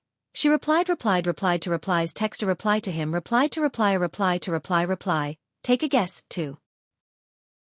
After sending the text message, Yun Jian turned off her phone and went to sleep. Ce did not send any more text messages, because he knew that Yun Jian was about to fall asleep. The next day, when Yun Jian arrived at Chen Xini's house, she saw Zhang Xiaofan helping Chen Xini to load her bags into her car. When he saw that Yun Jian was carrying a simple shoulder bag, he looked at Yun Jian and shouted, "Master!" Obviously, Zhang Xiaofan was going to the countryside as well, and he had probably asked for leave from school. Chen Xini had already gotten into the car. She had just recovered, and it was not suitable for her to stand for too long. Now, her head was leaning against the car. "Have you set off?" Yun Jian asked Zhang Xiaofan as she spoke. "Master, we're waiting for one more person." Zhang Xiaofan smiled wickedly at Yun Jian, as though he was betraying his master. Yun Jian glanced sideways at Zhang Xiaofan. Just as she was wondering what Zhang Xiaofang's expression meant, someone suddenly wrapped his arms around her waist, and a fresh familiar scent wafted into her nose. It was him. Ce hugged Yun Jian intimately from behind. "Big brother C. You're here. Haha. I'll leave first. I'm going to look for Xini." Zhang Xiaofan laughed as he glanced at Ce. Then, he ran into the car like a wisp of smoke. He originally wanted to call Ce Grand Master, since he was his master's husband. Chapter 1805. Yun Jian was still puzzled yesterday about why Ce had sent her a message asking her where she was going, but she did not think much about it. Today, Ce had appeared. She pressed her lips together as Ce hugged her from the back. Yun Jian looked up at his handsome face and asked, "Didn't you go back to the organization?" "I'm done with the organization. I'll be by your side for the time being." Ce looked at Yun Jian lovingly, only reflecting her in his deep and beautiful eyes. It was Zhang Xiaofang who told Ce that Yun Jian was going to the countryside to accompany Chen Xini to recuperate. Ce rarely appeared in the past few days after he received the news. He would either show up for a while or leave after a while, staying in the organization to finish all his work and plan to go to the countryside with Yun Jian. Leaving all the worldly affairs behind, no one could disturb him and Xiao Jian in the tranquil environment of the countryside. Ce had even sent Adam and Mo Sen away this time. Before he came to look for Yun Jian, Ce had told Adam and Mo Sen to go wherever they liked. Just as Ce's plan was going well, Yun Jian suddenly suggested, "Xiao Zhu and the other two haven't come out to play for a long time. Why don't we apply for leave for them and take them out for a walk?" Before Yun Jian could finish, Ce's thin lips moved to reject her directly. "No." Yun Jian was speechless. Yun Jian blinked. If they were not at the entrance of Chen Xini's house right now, Ce would have cupped Yun Jian's head and pressed his lips against hers directly when he saw how adorable Yun Jian was. Jian, we're leaving. My grandpa's house is a little far from Longmen City. We have to depart earlier." At this moment, Chen Xini's voice sounded. She couldn't move her head, so she could only shout from the car. 2 hours later, Chen Sini's private car went around many mountains and finally arrived at a place called Jinda Village. Jinda Village was a village near the mountains. From here, it would take half an hour to reach the nearest town. Moreover, Jinda Village was not rich. Every family's house was only 1 story high. When Yunjian was reborn, she came to Xinjiang town. Xinjiang town was a town while this was just a village. Yunjian used to roam the peak of the world, and the simplest place she had been to after her rebirth was probably Xinjiang town. However, a town was still a town. It was definitely much better than the countryside. The people in Jinda village were poor and there was no place to work. They had to go to town to work, but the daily trip to town was not enough to cover their salary. Therefore, the people here usually farmed for a living. Chen Sini's family was not poor. Her mother had asked her grandpa to leave Jinda village more than once, but he refused to leave. Since her grandpa's wife, Chen Sini's grandmother, had passed away early, Chen Sini's grandfather and grandmother had been living in Jinda village since they were children. From learning how to walk to running and jumping, getting to know each other, getting married and staying together for the rest of their lives, Chen Sini's grandmother had passed away early. Her grandpa did not leave because he did not want to leave the land where he had lived with his lover for the rest of his life. When one was gone, it was an obsession to stay with a hometown that had changed. Some people could stay with this obsession for the rest of their lives. We're here. This is the place. Chen Sini told Yunjian as she turned to look at Yunjian after getting off the car with Zhang Xiaofeng's help. The car was parked at the village entrance. After Yunjian and the rest alighted, the car drove back to Longmen City. It was already 7 in the evening when they left at 5. There was still a hint of afterglow lingering in the sky. Looking beautiful. He even hugged Yunjian's waist and hooked his arm around her waist. The handsome Junyan made all the children stare at him in a daze. How could there be such a good-looking big brother in this world? I heard from my big brother that boyfriend and girlfriend means husband and wife. Husband and wife have to kiss and hug each other at night. Shameful. A little girl hugged the little boy next to her and even pouted to show everyone that she wanted to kiss him. Does that mean hugging each other and bumping into each other like my parents? Last time, I secretly saw my dad hugging my mom without wearing any clothes. They were sticking to each other and bumping into each other.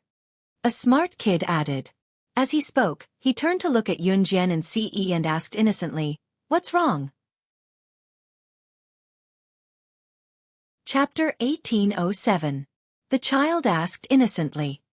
He even blinked his eyes when he asked the question.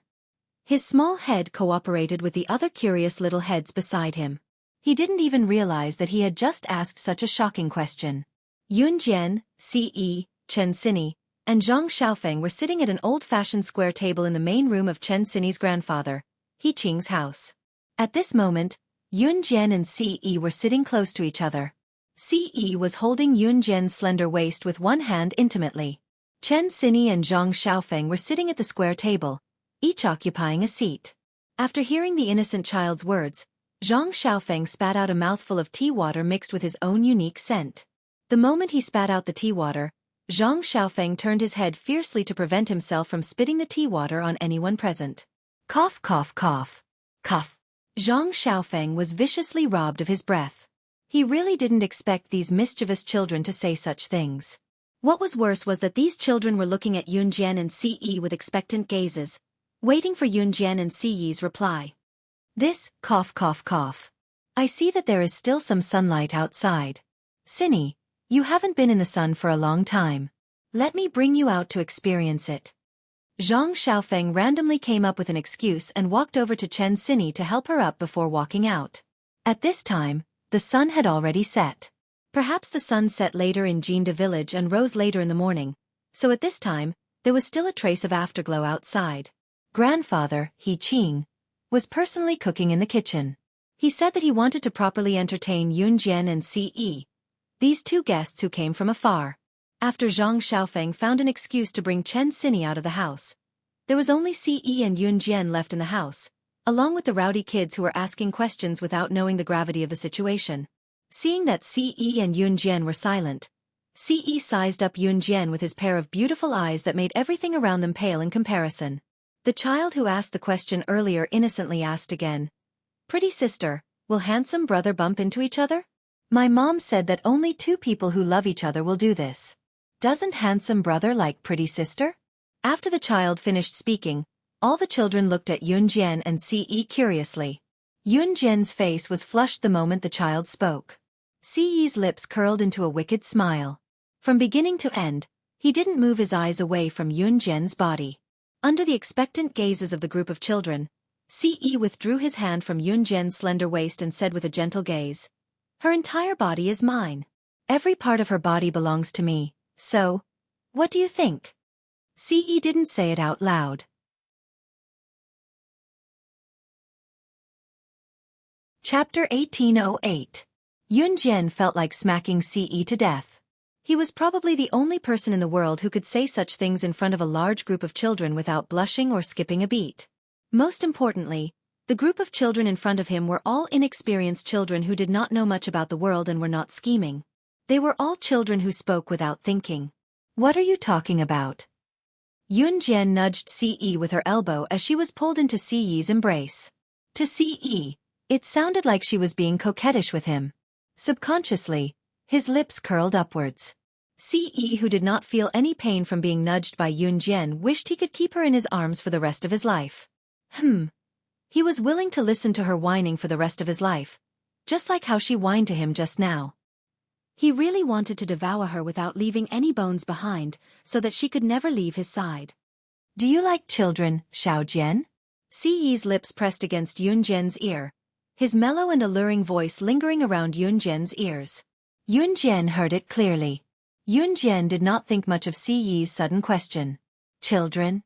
If one were to ask if Yunjian liked children, one would have to look at the type of children they were. Why was that? Yunjian liked children like her younger brother, Xiao Yunzhu, Duan Li, and Duanya, who were obedient and a little lively when necessary. However, if they were like the brat she had met in the past who were unreasonable, and took the lead to bully kids younger than them. If they were brats like that, she would not like them. Ce watched as Yunjian's pretty face wore a thoughtful expression. As he watched, he could not help breaking into a grin. The group of children who stood around watching Yunjian and Ce were like curious babies. They did not make a sound but kept looking at Yunjian and Ce. "Does pretty sister like a kid like me? Not only can I recite the text, but I can also help my parents with the housework." A little boy confidently patted his chest and said to Yunjian, Me too. I'm so cute. Pretty sister must like me, right?" A little girl with two ponytails shook her head. Her ponytail swayed left and right as she stood in front of Yunjian. She looked at Yunjian expectantly and asked. With this question, the surrounding children all rushed to ask Yunjian if she liked them in front of Yunjian. It was true that the children in the countryside were wild, but these children would not fight over this matter. They just argued verbally. "Pretty sister is my cousin's friend. Of course she likes me the most." At this time, He Dong Dong shook her little head and said confidently, "Pretty sister won't like you. I'm the cutest and prettiest sister. She must like someone like me the most." The little girl with two ponytails rushed to say. After saying this, the little girl blinked her eyes and looked at Yunjian. She looked at Yunjian with a pair of eyes that seemed to be able to speak. The sound of arguing in the house about which child Yunjian liked the most could be heard at the door. Zhang Xiaofan and Chen Sini sat on the bench at the door. Because Chen Sini's head hurt, Zhang Xiaofan let Chen Sini lean her head on his shoulder. The cousins who usually bickered the most were the most harmonious at this time. If it was in the past, Zhang Xiaofan would always tease Chen Sini. But recently, because Chen Sini's head hit the ground and she almost died, he was very careful even when supporting Chen Sini. They would still argue a little, but now it was Zhang Xiaofan who was the weaker one. "Hey! Good thing we came out. Those kids in the house are too scary." Hearing the noise coming from the house, Zhang Xiaofan could not help but complain. Chen Sini leaned her head on Zhang Xiaofeng's shoulder and grinned. She was really happy that Yunjian could be so happy. At this moment, a muffled male voice came from the house. That mellow and pleasant voice immediately stopped the quarreling children in the house. The words that came out of Ce's mouth were overbearing and arrogant, as if she was fighting over a lollipop with a child. Chapter 1809. Ci's expression was fierce, like a bully who had snatched a lollipop from a child's hand and told the child to go to the store to buy another lollipop for him. Ci's behavior stunned the group of children present for quite a while. Among them was a 4-year-old girl who had been standing in the corner since the beginning. She had been looking at Yunjian and Ce with great interest. In the end, it didn't take long for the surrounding boys and girls to start quarreling. The 4-year-old girl wasn't very sensible to begin with. Children in the countryside were usually left to their own devices. When they were young, they would be allowed to follow a large group of children to go out and play with a large group of children. Perhaps this phenomenon was less common in the countryside now because people nowadays treated children like treasures. In the past, people were poor. The poorer they were, the more children they had. A couple would usually have no less than 3 children. In fact, there were many villagers who had 7 or 8 children. This wasn't surprising at all. With more children, there was less love and care. In the early years, even the death of a child wasn't a big deal to some parents. Of course, 1999 wasn't as feudal as it used to be. In this era, the status of children was much higher in the eyes of some parents. This 4-year-old girl was young to begin with. She had followed her brothers and sisters here to join in the fun. In fact, she didn't understand what was happening at all. But after a while, this big brother suddenly said something fiercely, like a bully who had snatched a child's lollipop. Ce's actions scared the 4-year-old girl to tears. Wah! Big brother is so fierce. Wah wah wah wah. So fierce I'm scared. As she spoke, the 4-year-old girl seemed to be unable to find her way home. Tears fell from her cheeks as she walked aimlessly out of the door. She even started yelling. This gave Chen Sini and Zhang Xiaofan, who were sitting outside the door, a fright. What's going on? Big brother C is fighting with a child? Zhang Xiaofeng's eyes widened. He was clearly frightened by the scene in front of him. What's going on? My master's husband actually scared a child to tears. This is too awesome. Fighting with a child? Chen Sini could feel Ci's deep love for Yunjian. She covered her mouth and laughed. Then she lifted her head from Zhang Xiaofeng's shoulder and urged Zhang Xiaofeng. Hurry up and chase the little girl back. She ran out crying. What about you? Does your head still hurt? Zhang Xiaofeng looked at Chen Sini and asked. I'm fine. Go after that little girl, Chen Sini said. Before Chen Sini could finish, Yunjian walked out of the house. Ce followed behind her. A large group of children followed behind them. Ce was probably the only person who could talk to a child and make them cry. Yunjian glanced at him, then chased after the crying little girl. After the little girl walked out of He Qing's house, she started crying and running at lightning speed. In the countryside, neighbors lived next to each other. Now that the sky was completely dark and the street lamps were lit up, these neighbors liked to sit at the door and chat with their neighbors before it was time to sleep after dinner. In this era, there were no smartphones or electronic products. Other than working and eating, people were used to sitting together and chatting. When the neighbors saw the little girl running back in tears, they curiously took a few more glances at her. Although the little girl's legs were short, her running speed was not slow. The little girl's house was not far away. In the blink of an eye, the little girl rushed into the house. Not long after, an old lady in her 50s or 60s walked out fiercely with the crying little girl in her arms. Granny, an older brother is bullying me. Boo-hoo. He's so fierce, so fierce. The little girl hung on the old lady's arms and cried loudly. Granny was the local dialect for calling a grandmother. Old ladies in the countryside usually favored boys over girls. Of course, when their own daughter quarreled with other people, the old lady was not stupid. She would definitely help her own daughter. Seeing Yunjian and Ce walking over and hearing her daughters crying, the old lady glanced at Ce and scolded her without asking for the reason. Chapter 1810. This little girl's grandmother's surname was Lu. Old woman Lu didn't ask for the reason before she started scolding Yunjian and Ce. This scolding made Yunjian, who had originally wanted to appease the little girl, raise her eyebrows slightly. Ce acted as if she didn't hear the old woman's scolding. Seeing that Yunjian and Ce actually ignore her scolding, old woman Lu originally only wanted to show her strength. After all, Yunjian and Ce were from the city. Old woman Lu said that she wasn't afraid that Yun Jian and Ce were from the city, but since she said it, she was certain of one thing. Old woman Lu clearly distinguished between city dwellers and country dwellers. In old woman Lu's heart, it was her lifelong dream to be a city dweller. Even so, old woman Lu wasn't willing to show weakness in front of Yun Jian and Ce. Lu, old woman Lu, these two children just came to our country. Just now, they accidentally spoke a little too loudly and made your child cry. We're neighbors, so don't be so calculative. Give me some face, ha. Chen Sini's grandfather He Qing, who had heard the commotion from the kitchen, walked over to ease the awkward atmosphere and said a few words to old woman Lu. Seeing that He Qing was speaking up for Yun Jian and Ce, old woman Lu glanced at Yun Jian and Ce again and didn't pursue the matter. He Qing, I'll still give you some face, but these two people from the city are too rude. They made my granddaughter cry the moment they arrived. If this happens again, it won't be so simple. As she spoke, old Madame Lu carried the little girl and turned to walk back into her house. Yun Jian and Ce didn't say anything. To be honest, it was indeed Ce who had made the little girl cry. Although old Madame Lu's tone was disgusting, she had to be reasonable. She wasn't afraid of being scolded, and it wasn't like she would lose a piece of meat. However, what made Yun Jian's mouth twitch was that just now, Ce. Was he angry with a child because of her? Thinking of this, Yun Jian's heart was filled with warmth. She ran out crying on her own. Ce saw that Yun Jian was looking at him.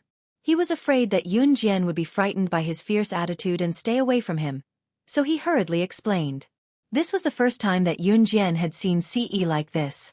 She lowered her head and couldn't help but snicker. How adorable. If Ce heard what Yun Jian said in her heart, Ce would probably press her against the wall and kiss her for 3 days and 3 nights. When old woman Lu walked into the house, the surrounding neighbors, who had curiously watched as the little girl rushed into the house and called her grandmother out to support her, turned to look at Yun Jian and Ce.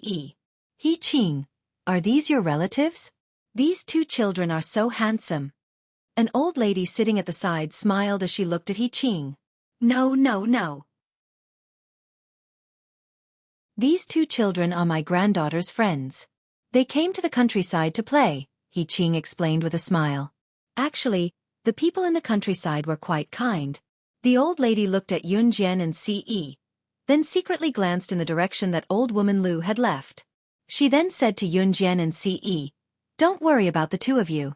You too, don't worry about that old hag. Old hag Lu is famous in our village for being a shrew. If anyone provokes her, it's like stepping on a dog's tail. Don't be afraid, Granny can protect you too here. The old lady really thought that Yun Jian and Ce were being bullied, so she said this. The surrounding people thought that Yun Jian and Ce were ordinary students. The only difference was that they were from the city. Thus, everyone started asking Yun Jian and Ce questions. In the end, when they saw Ce holding Yun Jian's little hand, the old lady sitting at the front leaned over to take a look and said, are the two of you a young couple? It's not strange for people in the city to be in a relationship at such a young age. When we were young, if a man and a woman were to be together, they would be spat at and scolded to death. The woman wouldn't even be able to get married.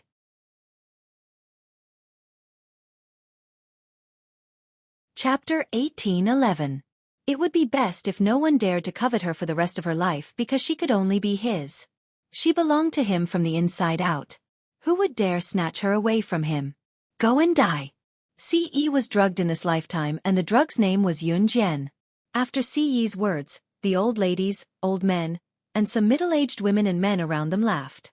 The children in the village who were around the same age as Yun Jian and Ce had gone to the town to study in middle school or high school, coming back once a week. Those who were better would be admitted to Longmen City. In this era, if someone in the village were to be admitted to Longmen City or other provinces for the Gaokao, it was something that the entire village wanted to know.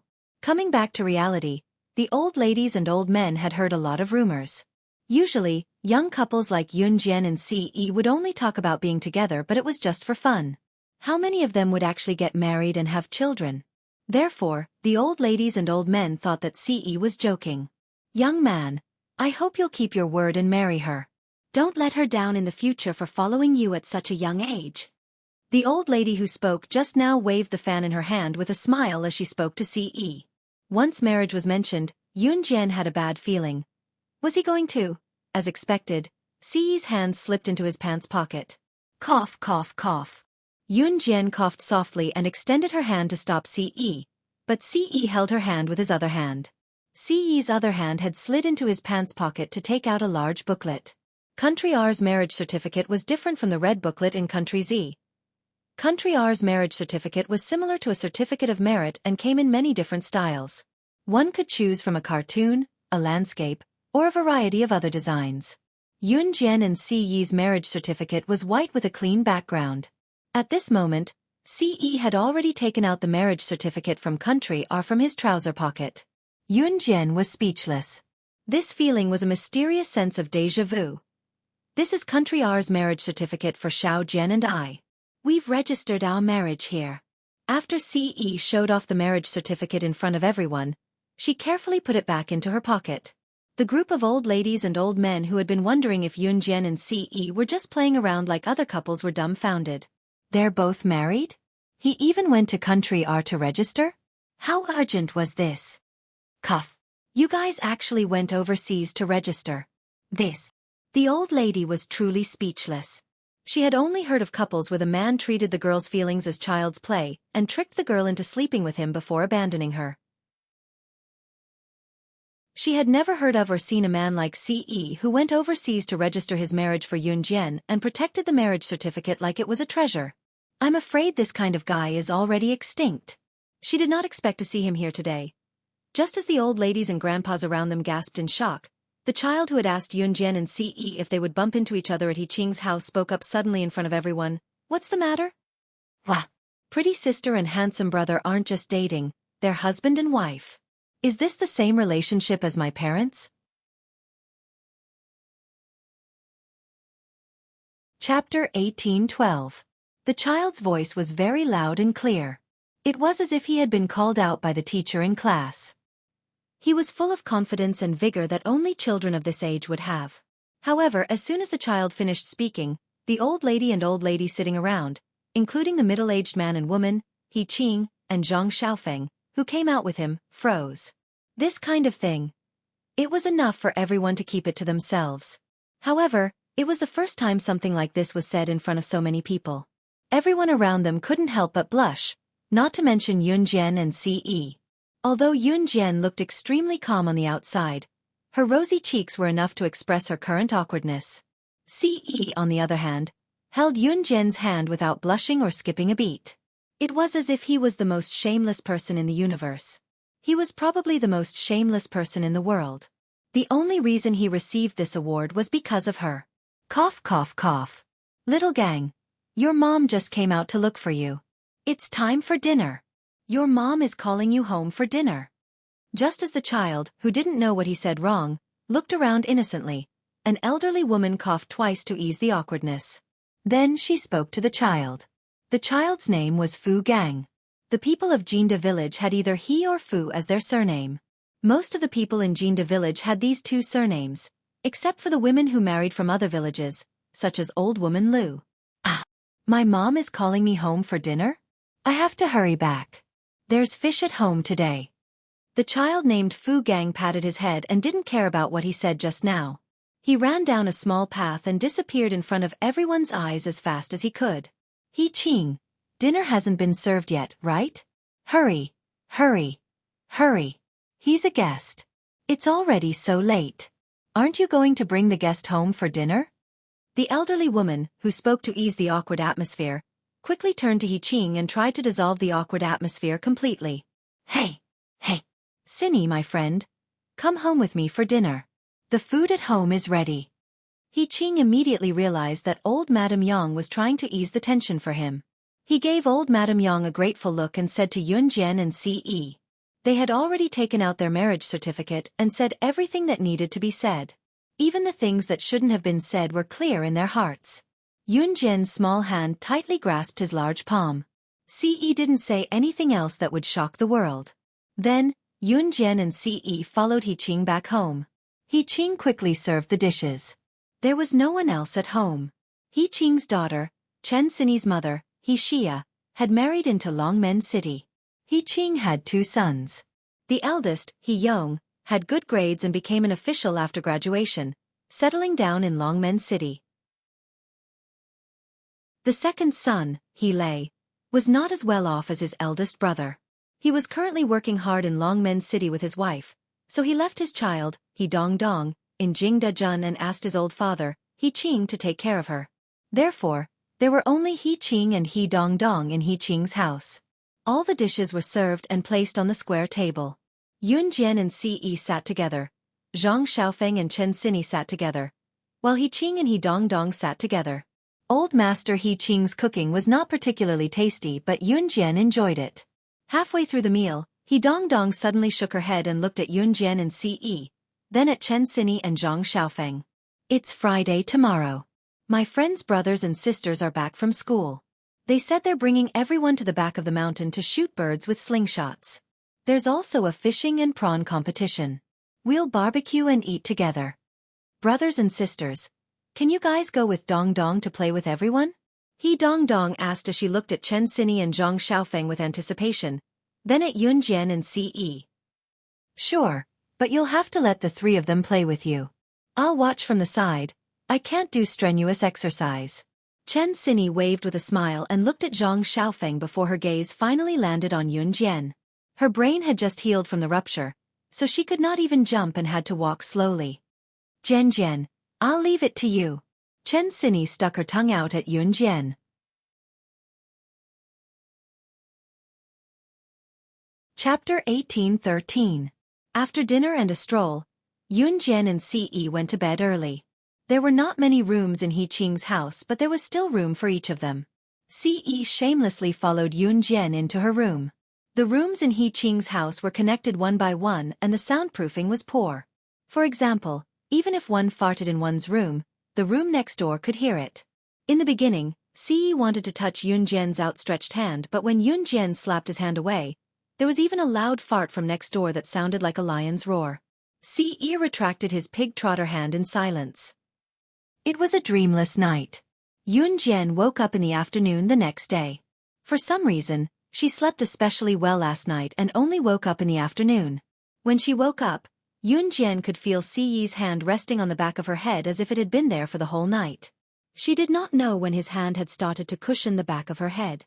Tilting her head slightly, she could see his bright and deep eyes. They were very good-looking. Ce woke up at 5 or 6 in the morning, but he did not wake Yun Jian up. He kept his hand on the back of her head so that she could lean against it comfortably and stared at her for 5 to 6 hours straight. It was as if he was not tired at all. Jia, brother, wake up. Let's go catch some birds. They're already at the back of the mountain. We're the only ones left. At this moment, there was the sound of someone knocking on the door, and He Dongdong's tender voice came through the door. The them naturally referred to He Dongdong's group of brats and friends, including their brothers and sisters. It was Saturday today and yesterday was Friday. Many young boys and girls who were around the same age as Yun Jian and Ce, who went to school outside, came back to Jinda village from town or Longmen City. Yun Jian and Ce had not gone far from Jinda village, so they did not run into them. The group woke up early this morning and went to the back of the mountain to compete in shooting birds with slingshots. Yun Jian and Ce slept until noon when He Dongdong woke them up. Zhang Xiaofan and Chen Sini had already gone to the back of the mountain. After Yun Jian and Ce woke up and ate the breakfast He Qing had left for them, they followed He Dongdong to the back of the mountain. The back of the mountain was a place with trees and empty land. The scenery here was beautiful. Millet was scattered all around the mountain. Millet was the favorite food of birds. Since the back of the mountain was scattered with millet, the birds would automatically come over to eat it. When Yun Jian and Ce were brought here, they saw the group of children they saw yesterday as well as their brothers and sisters. Seeing Yun Jian and Ce, the young boys and girls around them took a few extra glances at Yun Jian and Ce due to their outstanding looks. Wow, it's the pretty sister and handsome brother from yesterday.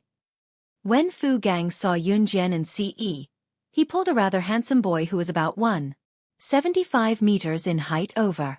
Fu Gang pointed at Yun Jian and Ce and told the boy, "Brother, they're the brother and sister I met yesterday." Fu Gang wanted to say something shocking, but Zhang Xiaofan was one step ahead of everyone else. He walked over from the side and interrupted Fu Gang before he could say anything shocking again. Cough, cough, cough. Hello, I'm Zhang Xiaofeng. This is my cousin, Chen Sini. This is my master, Yun Jian. He's my brother, Ce. Zhang Xiaofeng took the initiative to extend his hand to Fu Gang's brother and introduce them to him. This also prevented Fu Gang from saying, bump into each other. I'm Fu Xian. Fu Gang's brother nodded politely at Zhang Xiaofeng. After a pause, Fu Xian looked at Yun Jian and the others and asked, are you guys here to hunt birds too? Yeah, that's right.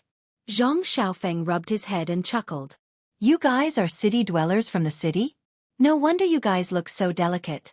You don't know how to shoot birds, right? At this moment, a girl walked over. She looked to be about 17 or 18 years old. Her face was a little dark, her skin was dry, and her nose was big. She wasn't pretty at all. The girl walked over and gave Chen Sini and Yun Jian a few glances. When she saw that Chen Sini and Yun Jian were pretty and their skin was fair and tender, she sniffled and said. However, she was secretly criticizing them in her heart. What's wrong with city dwellers? So what if they're pretty?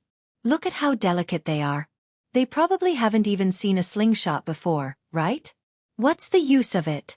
After she finished speaking, the girl glanced at Yun Jian and Chen Sini.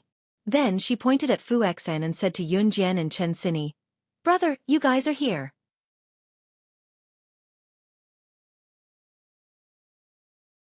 Chapter 18:14.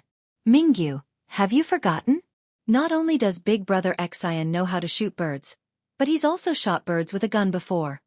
Just as the girl finished speaking, a gorgeous and beautiful girl in a princess dress walked over. She looked at the girl who had spoken up for Yun Jian and the others. The girl who had spoken up earlier was about 17 or 18 years old. Her face was a little dark, her skin was dry, and her nose was big. She wasn't pretty, and her name was Mingyu. She was a child from the village, and her grades were pretty good. She had managed to get into the town's high school. In a place like Jinda village, even getting into the town's high school was considered pretty good. Humph, of course I know he's very good. I don't need you to tell me that. Mingyu wasn't friendly to the pretty girl in a princess dress who had walked over to speak up for her. This pretty girl in a princess dress wasn't from Jinda village. She was from the town, and her family was pretty rich.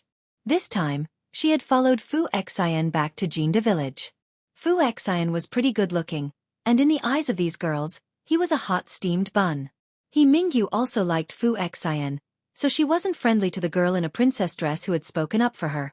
The girl in a princess dress who had spoken up for Mingyu was called Gu Lioli. Gu Lioli saw that Mingyu wasn't friendly to her, so she didn't give Mingyu any face either. Humph. Who are you showing that face to?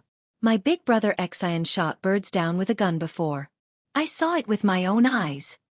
Gu Lioli laughed coldly in the direction of Mingyu and Yun Jian. Gu Lioli didn't get along with Mingyu, but she wasn't friendly to Yun Jian and Chen Sini either. They didn't even need to talk to each other about this. Actually, Fu Xian hadn't shot birds with a real gun. He had only used a toy gun. Fu Xian was indeed a little talented. At this moment, when Fu Xian heard Mingyu and Gu Lioli praising him, he felt a little embarrassed. You guys don't have to care about what the two of them are saying. If they want to play, let's play together. Fu Xian was a good person. He looked at Yun Jian and Ce and laughed. After saying that, he pointed to a wooden barrel not far away. There are many slingshots over there. You can take whatever you want. Don't worry. Seeing Fu Xian being so polite, Zhang Xiaofeng also replied politely. Then, he walked over and took a few slingshots. Chen Sini was sitting on a big rock, watching them play from afar. Brother, bird. There are birds over there. Shoot it down with your slingshot. At this moment, Dong Dong suddenly noticed a bird pecking at the ground. He whispered to Zhang Xiaofeng. Okay. Zhang Xiaofeng responded. Just as he was about to shoot the bird with his slingshot, Mingyu beat him to it. Mingyu said as she walked over with large strides. She pressed a stone on the slingshot in her hand and shot the bird. I saw this bird first. It's mine.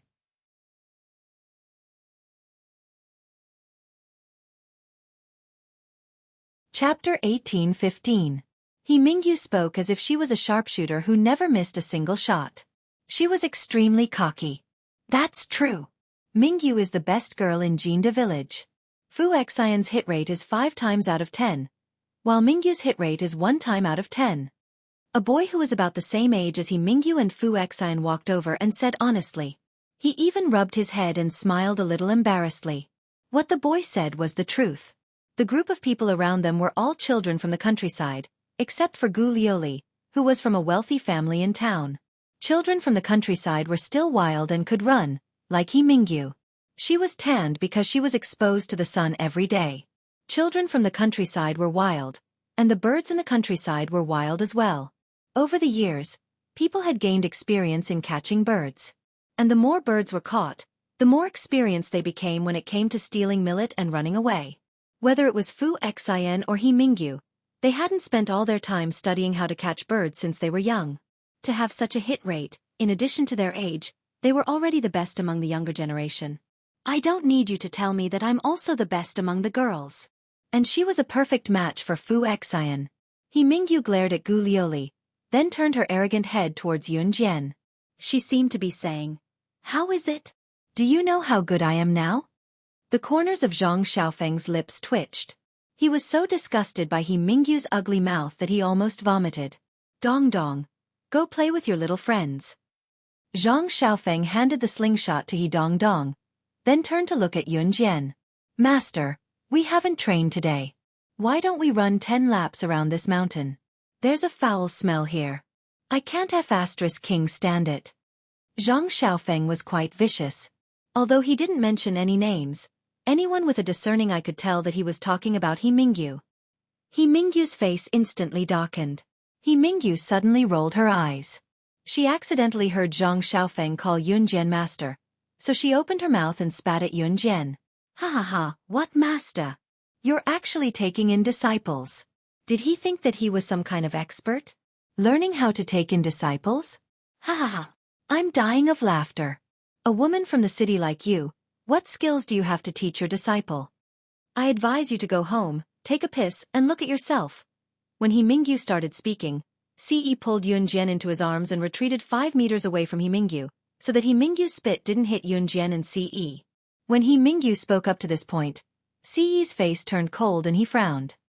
He directly interrupted Mingyu. "Don't you dare say anything bad about my woman again." Ce's words carried absolute pressure. Mingyu didn't know why, but he actually shrank back in fear and didn't dare to speak. "Go run 20 laps around the mountain. After that, I'll teach you how to use the butterfly knife." Yun Jian glanced at Zhang Xiaofeng and said. After learning from Yun Jian for so long, Zhang Xiaofeng really wanted to learn how to use the butterfly knife nimbly from Yun Jian. When he heard Yun Jian's words, Zhang Xiaofeng widened his eyes and asked Yun Jian, "Master, really? I'll run right now." After saying that, he disappeared without a trace. Tisk, he's pretty good at acting. Mingyu didn't dare to speak in front of Ce, but when he saw Yun Jian's expression, he couldn't help but mutter. Zhang Xiaofeng's stamina was getting better and better.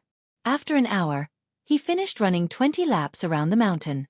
During this hour, Yun Jian couldn't help but sneer as she watched Mingyu hit the birdie once out of 10 times. "Master, I'm done running." Zhang Xiaofeng panted heavily and wiped away his sweat. He didn't collapse to the ground like ordinary people after running for so long. Mingyu watched as Yun Jian took out the butterfly knife from his pants pocket and laughed coldly. "You're just deliberately mystifying things." Gu Liuli also looked over and chuckled softly. On the other side, Yun Jian took out the butterfly knife and swung it twice, then said to Zhang Xiaofeng, "The butterfly knife is nimble. If you want to throw it, you have to fully grasp its structure and how to use it." Just as she said this, Yun Jian's eyes suddenly narrowed. The people around them, including Mingyu, Gu Liuli, and Fu Xian, were all slightly startled. They saw Yun Jian suddenly throw the butterfly knife.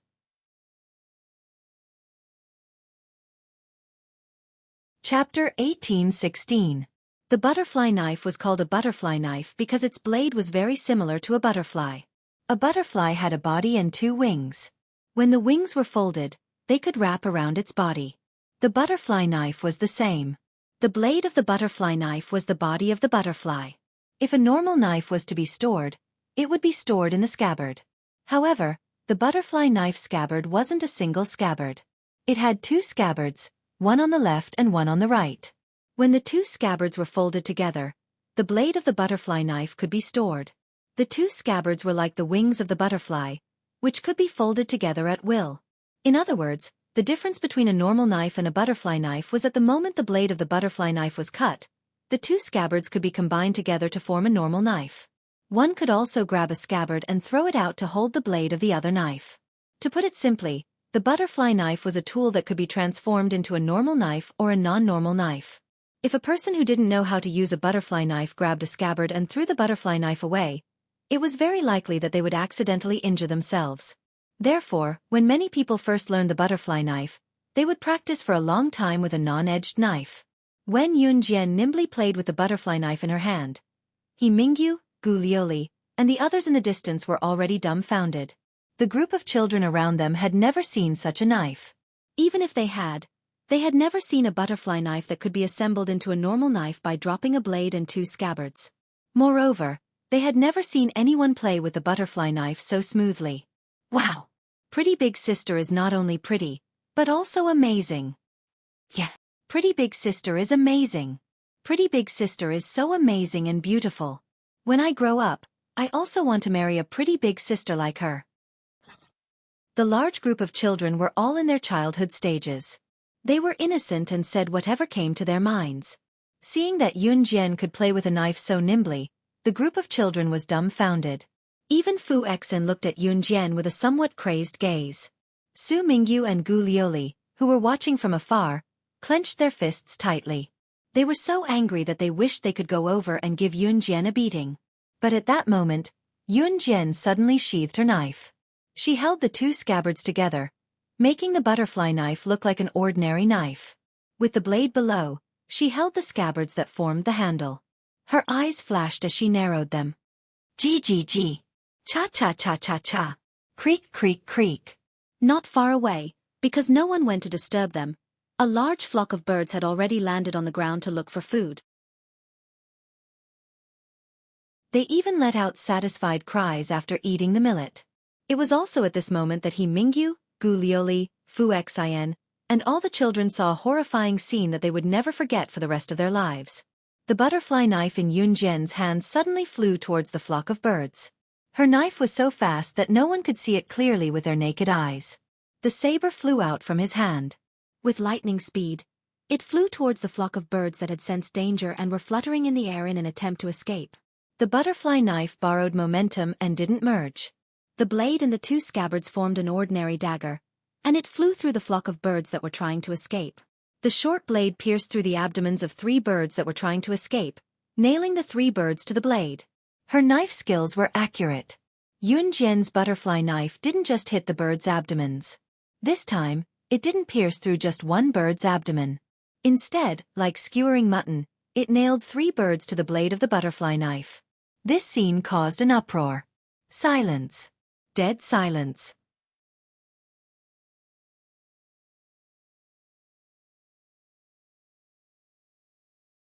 Not far away, Old Lady Lu was carrying her granddaughter and walking over while talking to him. Old woman Lu wanted her granddaughter to play with everyone. She had just arrived at the back of the mountain when she didn't expect to see the 3 birds hit by the blade. Seeing that Yun Jian and the others were here, she wanted to boast about the prowess of her Jinda village's people. Granny, she was the one who hit these 3 birds with a single blade. Just as old woman Lu was feeling smug, Fu Xian's voice suddenly rang out. He pointed at Yun Jian, who was not far away. Hearing this, old woman Lu's expression immediately froze. What? She was the one who had thrown out the dagger of the 3 little birds. Wasn't she just a useless little girl from the city? How could she have such an ability? Just as old woman Lu was holding her granddaughter in shock, Yun Jian and Si suddenly felt that something was amiss around them. In the next second, she exchanged glances with Ce and walked towards the back of the mountain. Hey, where are you guys going? Seeing this, Fu Xian, He Mingyu, Gu Lioli, and the others were all stunned. Then, they followed Yun Jian and Ci's footsteps. Because Chen Sini was there, Zhang Xiaofan was suspicious and didn't follow. After walking for about 5 minutes towards the back of the mountain, Yun Jian suddenly gestured to the group of people behind her. He Mingyu originally wanted to curse at Yun Jian. What are you trying to do now? But for some reason, when Yun Jian gestured, she didn't immediately react and was about to speak. Just as He Mingyu reacted and was about to speak, the group of people who walked over heard a few whispers. I heard that there's a treasure buried in the back of the mountain in Jinda village. Is this true or not? It's definitely true. I'm guessing it's near this mountain. I heard that even the residents of Jinda village don't know about this. Recently, many outsiders have come to Jinda village. Isn't it because they want to snatch this treasure? Now, the back of the mountain is filled with people from all walks of life. We could meet this group of people at any time.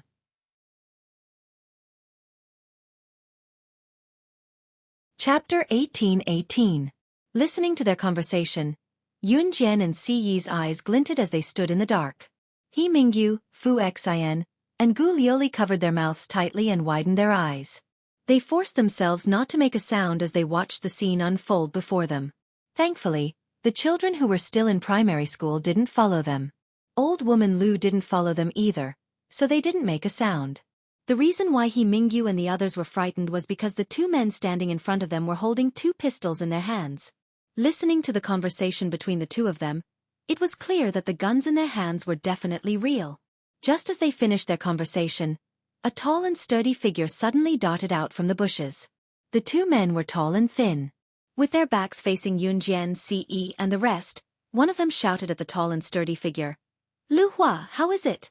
Is boss here? No, boss said the information was wrong. There's no treasure in this godforsaken place behind Jinda village.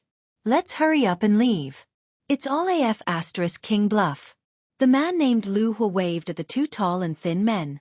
His movements were very light and quiet, but Yun Jian, Ce, and the rest, who were hiding in the dark, heard him clearly. Hearing that the information was wrong, the two tall and thin men cursed in a low voice and left. It was as if the scene before them was a joke.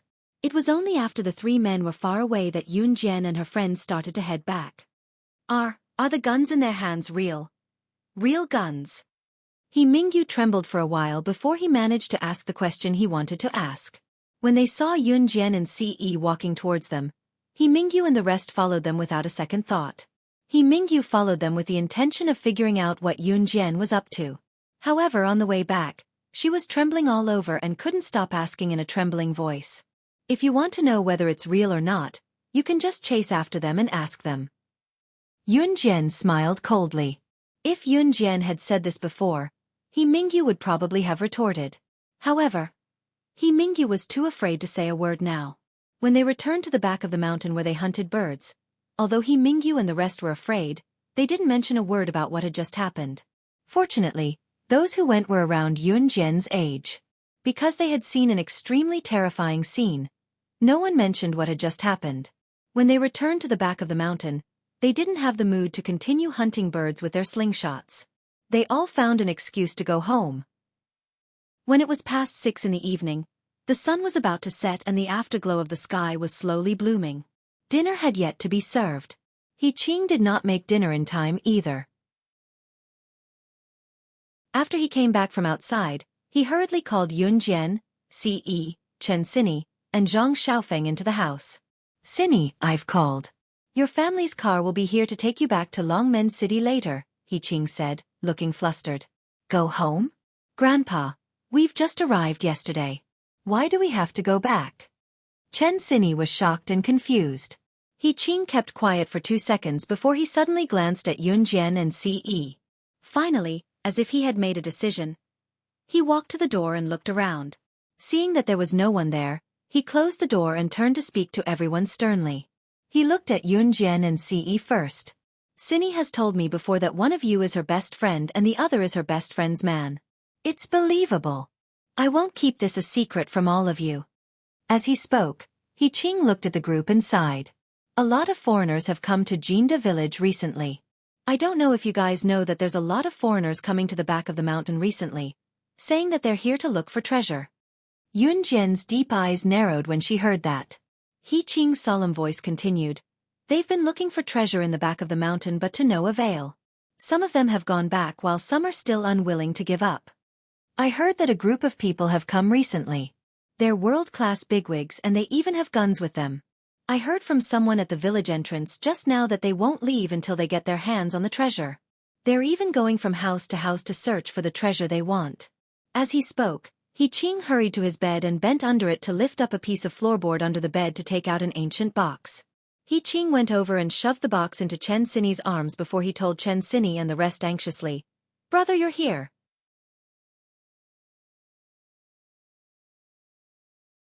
Chapter 18-19. Grandpa. Then what are you going to do? Chen Sini had never heard of this before, let alone the fact that her family had an ancestral treasure. She was completely stunned and asked after a moment of silence. He Qing's words made Yun Jian blink as well. The fact that He Qing could say this in front of her and Ce was proof that he trusted her and Ce a lot. Zhang Xiaofan was equally stunned by He Qing's words. Ce, who was beside them, acted like he did not hear He Qing at all. As the leader of an Hun group, what treasure could Ce not have? To Ce, those rare treasures were not as precious as his Xiao Jian. His treasure was Xiao Jian. Other than that, no one or anything could replace it. Dong Dong and I will stay here. Don't worry, it'll be fine. Those people don't even know that the treasure is in our house. Anyway, Sini, take it and leave quickly. Your family's car will drive to the village entrance to pick you up later. He Qing said solemnly. This family heirloom had been with the He family for a long time and had been passed down for many generations. About a year or two ago, someone suddenly spread the news that there was a treasure in the mountain behind Jinda village. The villagers did not know about it, but it was a hot topic outside.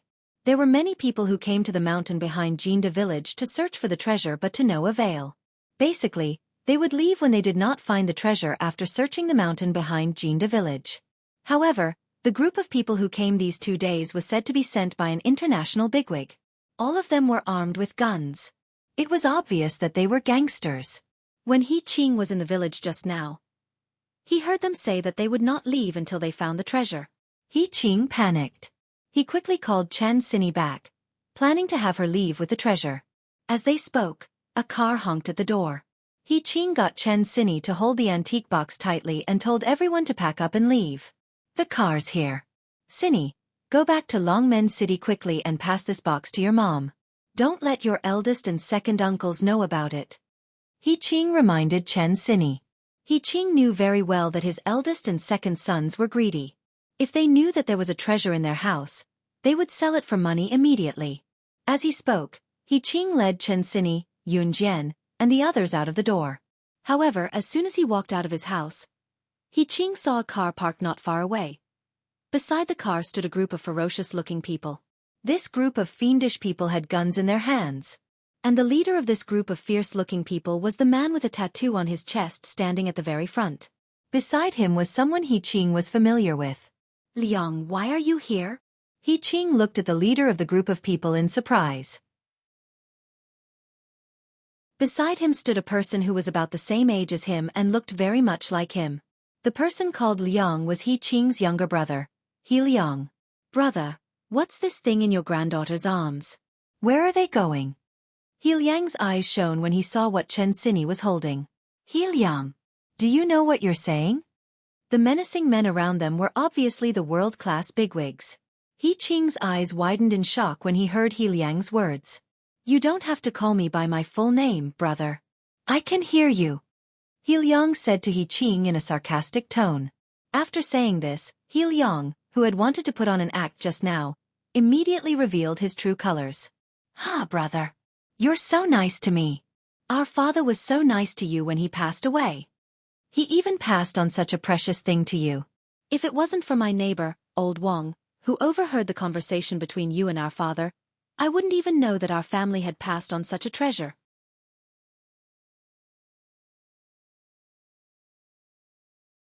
Chapter 18-20. He Qing's old father had already passed away. Before he passed away, he gave the family heirloom to He Qing and told He Qing to pass it on. When it came to family heirlooms, some people would think about how to sell it for money. Others would want to pass it on even if they starved to death. Of course, there were very few people who could do the latter. He Qing was one of them. He Qing's old father had long seen through his other son, He Liang's character. That was why He Qing's old father gave the family heirloom to He Qing. At this moment, after hearing He Liang's words, He Qing suddenly thought of something. His finger trembled as he pointed at the group of ferocious-looking people and said loudly, "Liang, could it be that these people, were you the one who called them here?" His own younger brother had betrayed him. He Qing didn't know how to describe this feeling. "My brother, don't look as if you were the one who suffered a great loss. When that old man gave you the family heirloom, did he remember that I was his son too?" "Hee, I don't mind telling you. I was also the one who spread the news about the family heirloom in Jinda village." He Liang's face made Chen Xini and Zhang Xiaofan feel nauseous. There was a glint in Yun Jian's eyes. Si Yi's arm around her waist never loosened. You. He Liang's words made He Qing's expression change. He Qing couldn't believe that his younger brother would betray him like this. He clutched his heart and was so angry that he almost vomited blood. "What are you guys waiting for? Hurry up and snatch the treasure. It's in that girl's arms," He Liang suddenly said to the leader standing next to him as he pointed at Chen Xini. Next to He Qing's house was the sports field of Jinda village. Therefore, all the villagers were attracted by the commotion and came to see what was going on. Whether it was the old woman Lu, He Mingyu whom Yun Jian and the others met in the back of the mountain, Gu Lioli, or Fu Xian's group, they all heard the commotion and came over. When they saw the leader standing there with a group of fierce-looking people, and each of them holding a shiny pistol in their hands, these ignorant people in the village all turned pale with fright. "How dare you order me around?" The leader glanced at He Liang and waved his hand, ordering his men to arrest He Liang. "What are you doing? Didn't you say that you would share half of the treasure with me?" He Liang was still in shock when he was pinned down. He only calmed down when the leader's subordinate pointed the gun at his head. "My name is Henry. I'm the younger brother of D Country's arms tycoon, Henry Livy. Old man, if you know what's good for you, you'd better hand it over, or else." "He," the leader said as he twirled the pistol in his hand. The scene of He Liang betraying He Qing and Henriquez betraying He Liang made everyone tremble in fear, not daring to utter a single word. Looking at the shiny pistols, He Qing clenched his fist. He didn't expect that in the end, the one who ruined his family's heirloom was his own brother. "Old man, give it to me. Otherwise I'll kill you." Henriquez saw that He Qing didn't take out the treasure, so he grabbed the gun and pointed it at He Qing's head. "I won't give it to you." Just when everyone thought that He Qing would not be able to protect his family's heirloom, a beautiful female voice rang out. Yun Jian quietly took the antique box from Chen Xini and held it in her hand. She crossed her arms and looked at Henriquez in front of everyone as she said those words. "What did you say? Give it to me." Henriquez heard Yun Jian's words and angrily pointed the gun at Yun Jian as he roared. The gun was actually pointed at Yun Jian's head. She just provoked Henriquez, who had a gun in his hand. Was she looking for death? The surrounding residents of Jinda village, including Fu Xian, He Mingyu, and the others, all took a deep breath. They were so scared that their faces turned extremely pale. Old woman Lu was so scared that her legs were paralyzed. Just when Henriquez was overbearing, a gunshot sounded. Without giving anyone a chance to react, this shot was aimed at Henriquez's wrist that was pointing the gun at Yun Jian's head. The bullet flew into Henriquez's wrist at a speed that he couldn't react to at all. The nerves in Henriquez's wrist were destroyed on the spot. The gun in his hand that was pointing at Yun Jian's head fell to the ground unconsciously. No one could see who fired the gun. When everyone looked in the direction of the frightening bullet, they saw a shiny silver gun appear in Si Yi's right hand while holding Yun Jian's waist. In terms of shooting skills, Si Yi was invincible in this world. With a dark expression, Si Yi looked at Henriquez without a change in his expression. After he shot Henriquez's wrist in a swift motion that no one knew when he had taken out his gun and shot, a voice so cold that it shocked everyone rang. It was directed at Henriquez.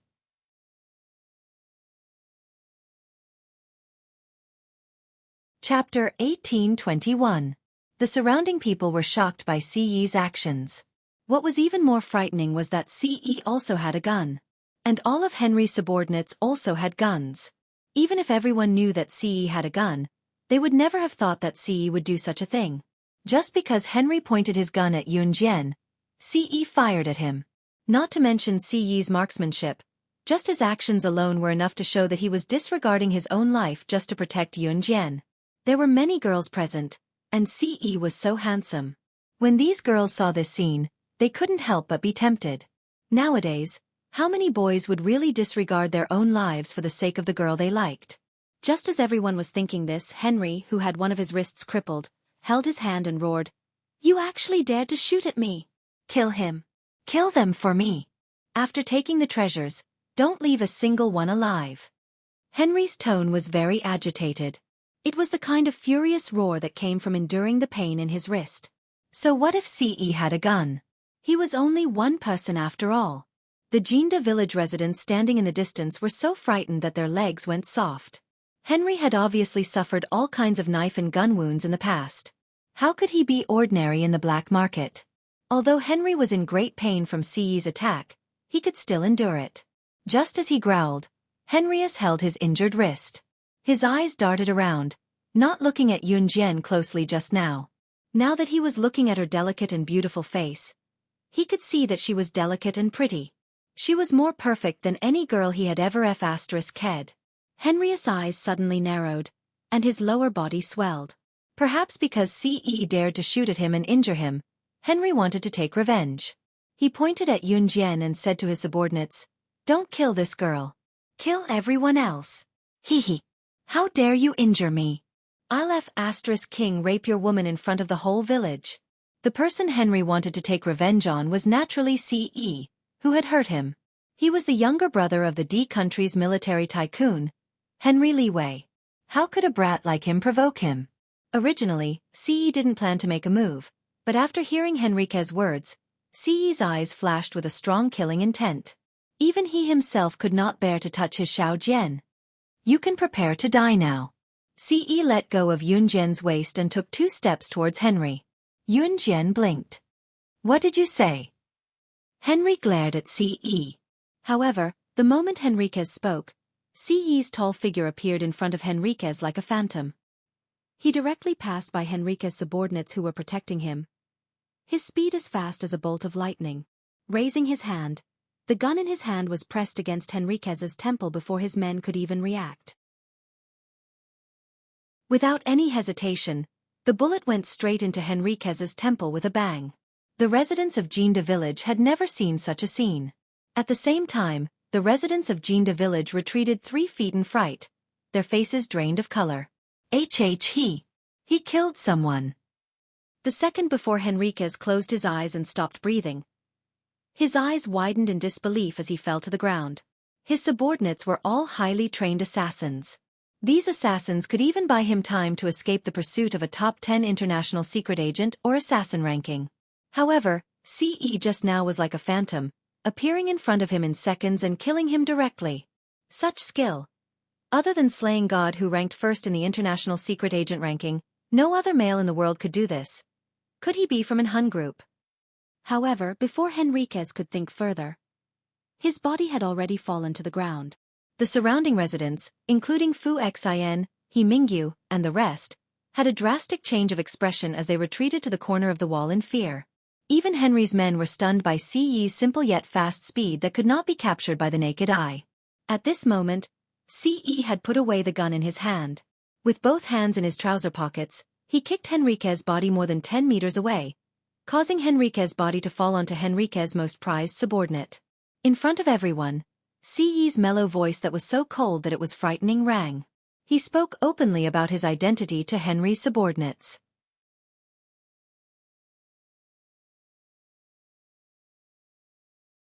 Chapter 1822. He's an Hun group. Henry's men were not as smart as Henry. Once they heard what Ce said, they assumed that Ce was from an Hun group. In the underworld, anyone who was related to an Hun group was terrifying. Therefore, these subordinates who wanted to avenge Henriquez were all frightened. In less than 3 minutes, they left the scene with Henry's body. Everything seemed to have returned to how it was before. The only thing left was the scene that reeked of gunpowder. There was also He Qing's younger brother, He Liang's battered body. Everyone stared at Ce as if they had seen a ghost. The gazes from the people of Jinda village could no longer be described as horrifying. Murder.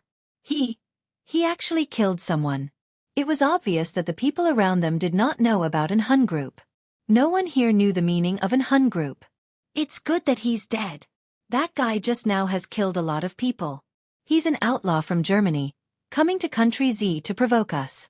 Does he really think that there's no one in Country Z? He deserves it. At this time, an old man knocked on the ground with his walking stick and said loudly, "That's right. What's the big deal about him, a German, coming to Country Z to show off?" That's right. The older generation had a deeper sense of patriotism, so when the old man finished speaking, the others around him agreed. Their voices were loud and clear. In the end, it became the group of old men shouting at CE. "Well done, young man. We support you." In the end, the matter was left unsettled. The people of Jinda village were almost harmed by Henry, who came to hunt for treasure because of He Liang. To prevent people from coming here to hunt for treasure, the first thing the village chief did was to deny He Liang's rumor that there was treasure in the mountain behind Jinda village. He Liang was left to He Qing to deal with. However, to prevent He Liang from coveting his family's heirloom, He Qing had Chen Sini bring it back to Longmen City quickly and pass it to Chen Sini's mother, He Xia. At this moment, Yun Jian and Ce had also ended their short stay in the countryside and returned home. He had already given the eternal necklace, which he had captured from the international criminals, to Qin Yiru. Qin Yiru was already wearing it. On the third day of their return to Longmen City, Adam, who had just returned from a trip with Lan Su, booked a 5-star hotel in Longmen City and invited everyone inside, saying that he had something important to announce. Adam even called Shui Ying and Lin Wei, who were in an Hun organization, over. It was so lively that it was as if it was a joyous occasion. At the same time, Yun Jian was sitting at a dining table in this 5-star hotel, playing the mobile version of Snake that Qing Yu had introduced to her. The prototype of the Snake game was born in 1976. It first appeared on an arcade machine called Blockade. It was a 2-player game. Later, it was modified into a mobile version of Snake. However, mobile phones in this era could not touch the screen, so Yun Jian played with the keyboard on her phone. "How is it, Sister Jian? Is it fun?" Qing Yu asked Yun Jian after failing the challenge since Ce was not around. "It's so." Yun Jian's lips curled into a smile. "Wow, Sister Jian, this is your first time playing. How is the snake not dead even when it's so long?" Qing Yu could not help exclaiming at Yun Jian's proficiency in the game. Just as she said that, she saw Ce walking over from not far away. Qing Yu made way for him and Ce wrapped his arm around Yun Jian. His handsome face went to Yun Jian's side and asked softly, "Xiao Jian, what are you playing?" Yun Jian pressed her lips together as Ce's words made her tingle. "Sister Jian's playing Gluttonous Snake." Qing Yu interjected out of the blue and ran off with a grin. Yun Jian felt a little numb from Ce's breath beside her ear. Without looking up, she asked Ce, "Do you want to play?" "Sure." Ce did not hesitate at all. He knew that Xiao Jian was just asking, but his hand subconsciously took the phone from her. The moment he took the phone, his slender fingers deliberately held her small hand and caressed it for a full 3 minutes. Yun Jian was speechless. Was he reaching out to take the phone or to caress her hand? Just as Ce refused to let go of Yun Jian's soft hand, Xiao Yunju and the other two who were chasing each other around them stopped abruptly.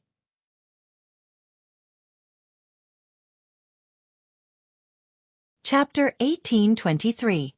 At this moment, Ce's bony hand was holding onto Yun Jian's delicate hand, refusing to let go. Cough, cough, cough. Qin Yiru blushed when she heard what Xiao Yunju said. She quickly walked over to grab Xiao Yunju and dragged the 3 of them to the side. Fortunately, they were all on the same side. Qing Yu, Gu Nianji, and Luo Berry were all there, so they were not surprised by this. Yun Jian had Ce, Si Luo had Snow Eagle, Qin Yiru had Gu Junjian, Qing Yu had Yun Yi, and Lan Su had Adam. Even Xiao Yunju was holding hands with Duan Li, looking extremely happy. Gu Nianji, who was sitting alone in the corner, watched the scene before her. She pouted and waved at Luo Berry. "Little Strawberry, come here. Come here quickly." Luo Berry had been secretly eating pastries at the table, but when she heard Gu Nianji calling for her, she took 3 pieces of pastries from the table and walked over to Gu Nianji. Luo Berry did not know that Mo Sen, who was standing nearby in a suit, looked like he was looking at his younger brother, Adam. However, he was actually sizing up Luo Berry from the corner of his eyes. Luo Berry ran towards Gu Nianji. Gu Nianji reached out and put her arm around her shoulder.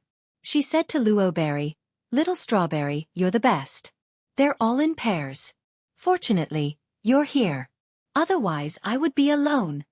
How awkward would that be? Gu Nianji laughed out loud like a man and took 2 wine glasses. She shoved one of them into Luo Berry's arms and said to her, "Come, come.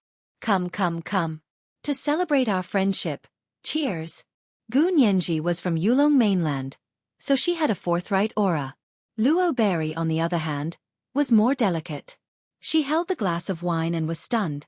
Gu Nianji had been taking care of her when she was at Qing Yu's house, like a big sister. Luo Berry grinned at Gu Nianji as she thought about it. She took the glass of wine and clinked it with Gu Nianji's. Just as she was about to put the glass into her mouth, a very beautiful hand reached out and blocked Luo Berry's hand that was about to put the wine glass into her mouth. "She can't drink. I'll drink for her." A male voice that Luo Mei had been longing for sounded.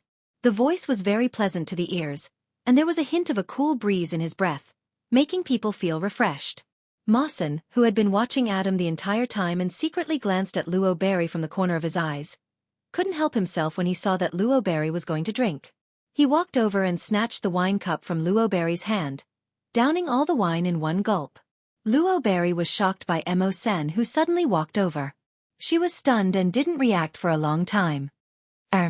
You don't have to drink for me, I can drink." Just as Lockberry was about to explain, Mo Sen interrupted. "Drinking is bad for a girl's body. Don't drink in the future." After saying that, Mo Sen took away the wine glass in Rockberry's hand. Luo Berry was stunned. Gu Nianji, who was beside her, covered her mouth and snickered secretly behind Luo Berry's back. She thought to herself, "My little strawberry, this is all I can do for you." Outsiders did not know that she, Gu Nianji, had a very proud title in Yulong mainland, matchmaker. At this moment, Adam suddenly wrapped his arm around Lan Su's waist in front of everyone and carefully walked over.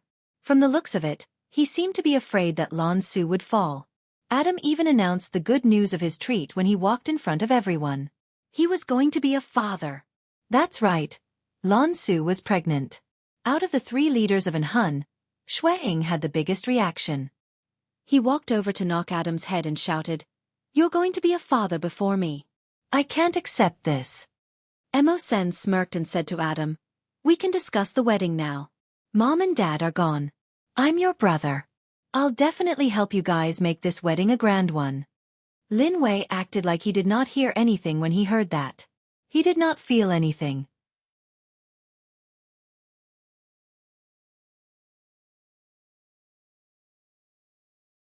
This sentence sounded like she was using Lan Su, but Lan Su knew that Yun Jian meant that she, Yun Jian, would not give up on her even if she rested for a year.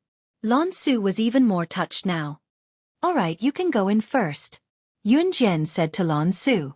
Lan Su heard this and returned to the dining table. Yun Jian held the envelope in her hand. Just as she stuffed the envelope into her trouser pocket, her phone beeped with a message notification. Beep. Yun Jian opened the phone and clicked on the message. As soon as the message was opened, Yu Xiaoluo's message immediately popped up on the screen. "On November 15th, you will depart for the hunting school on time. Come to Min City Military Academy and meet up with the other 2 comrades. At that time, we will send you to the hunting school. You will stay in the hunting school for a year. You will stay at home for the next few days to prepare everything and wait for departure." On November 15th, Siyi's birthday was on November 11th, which meant that she could accompany him at the Anhun organization for 4 days.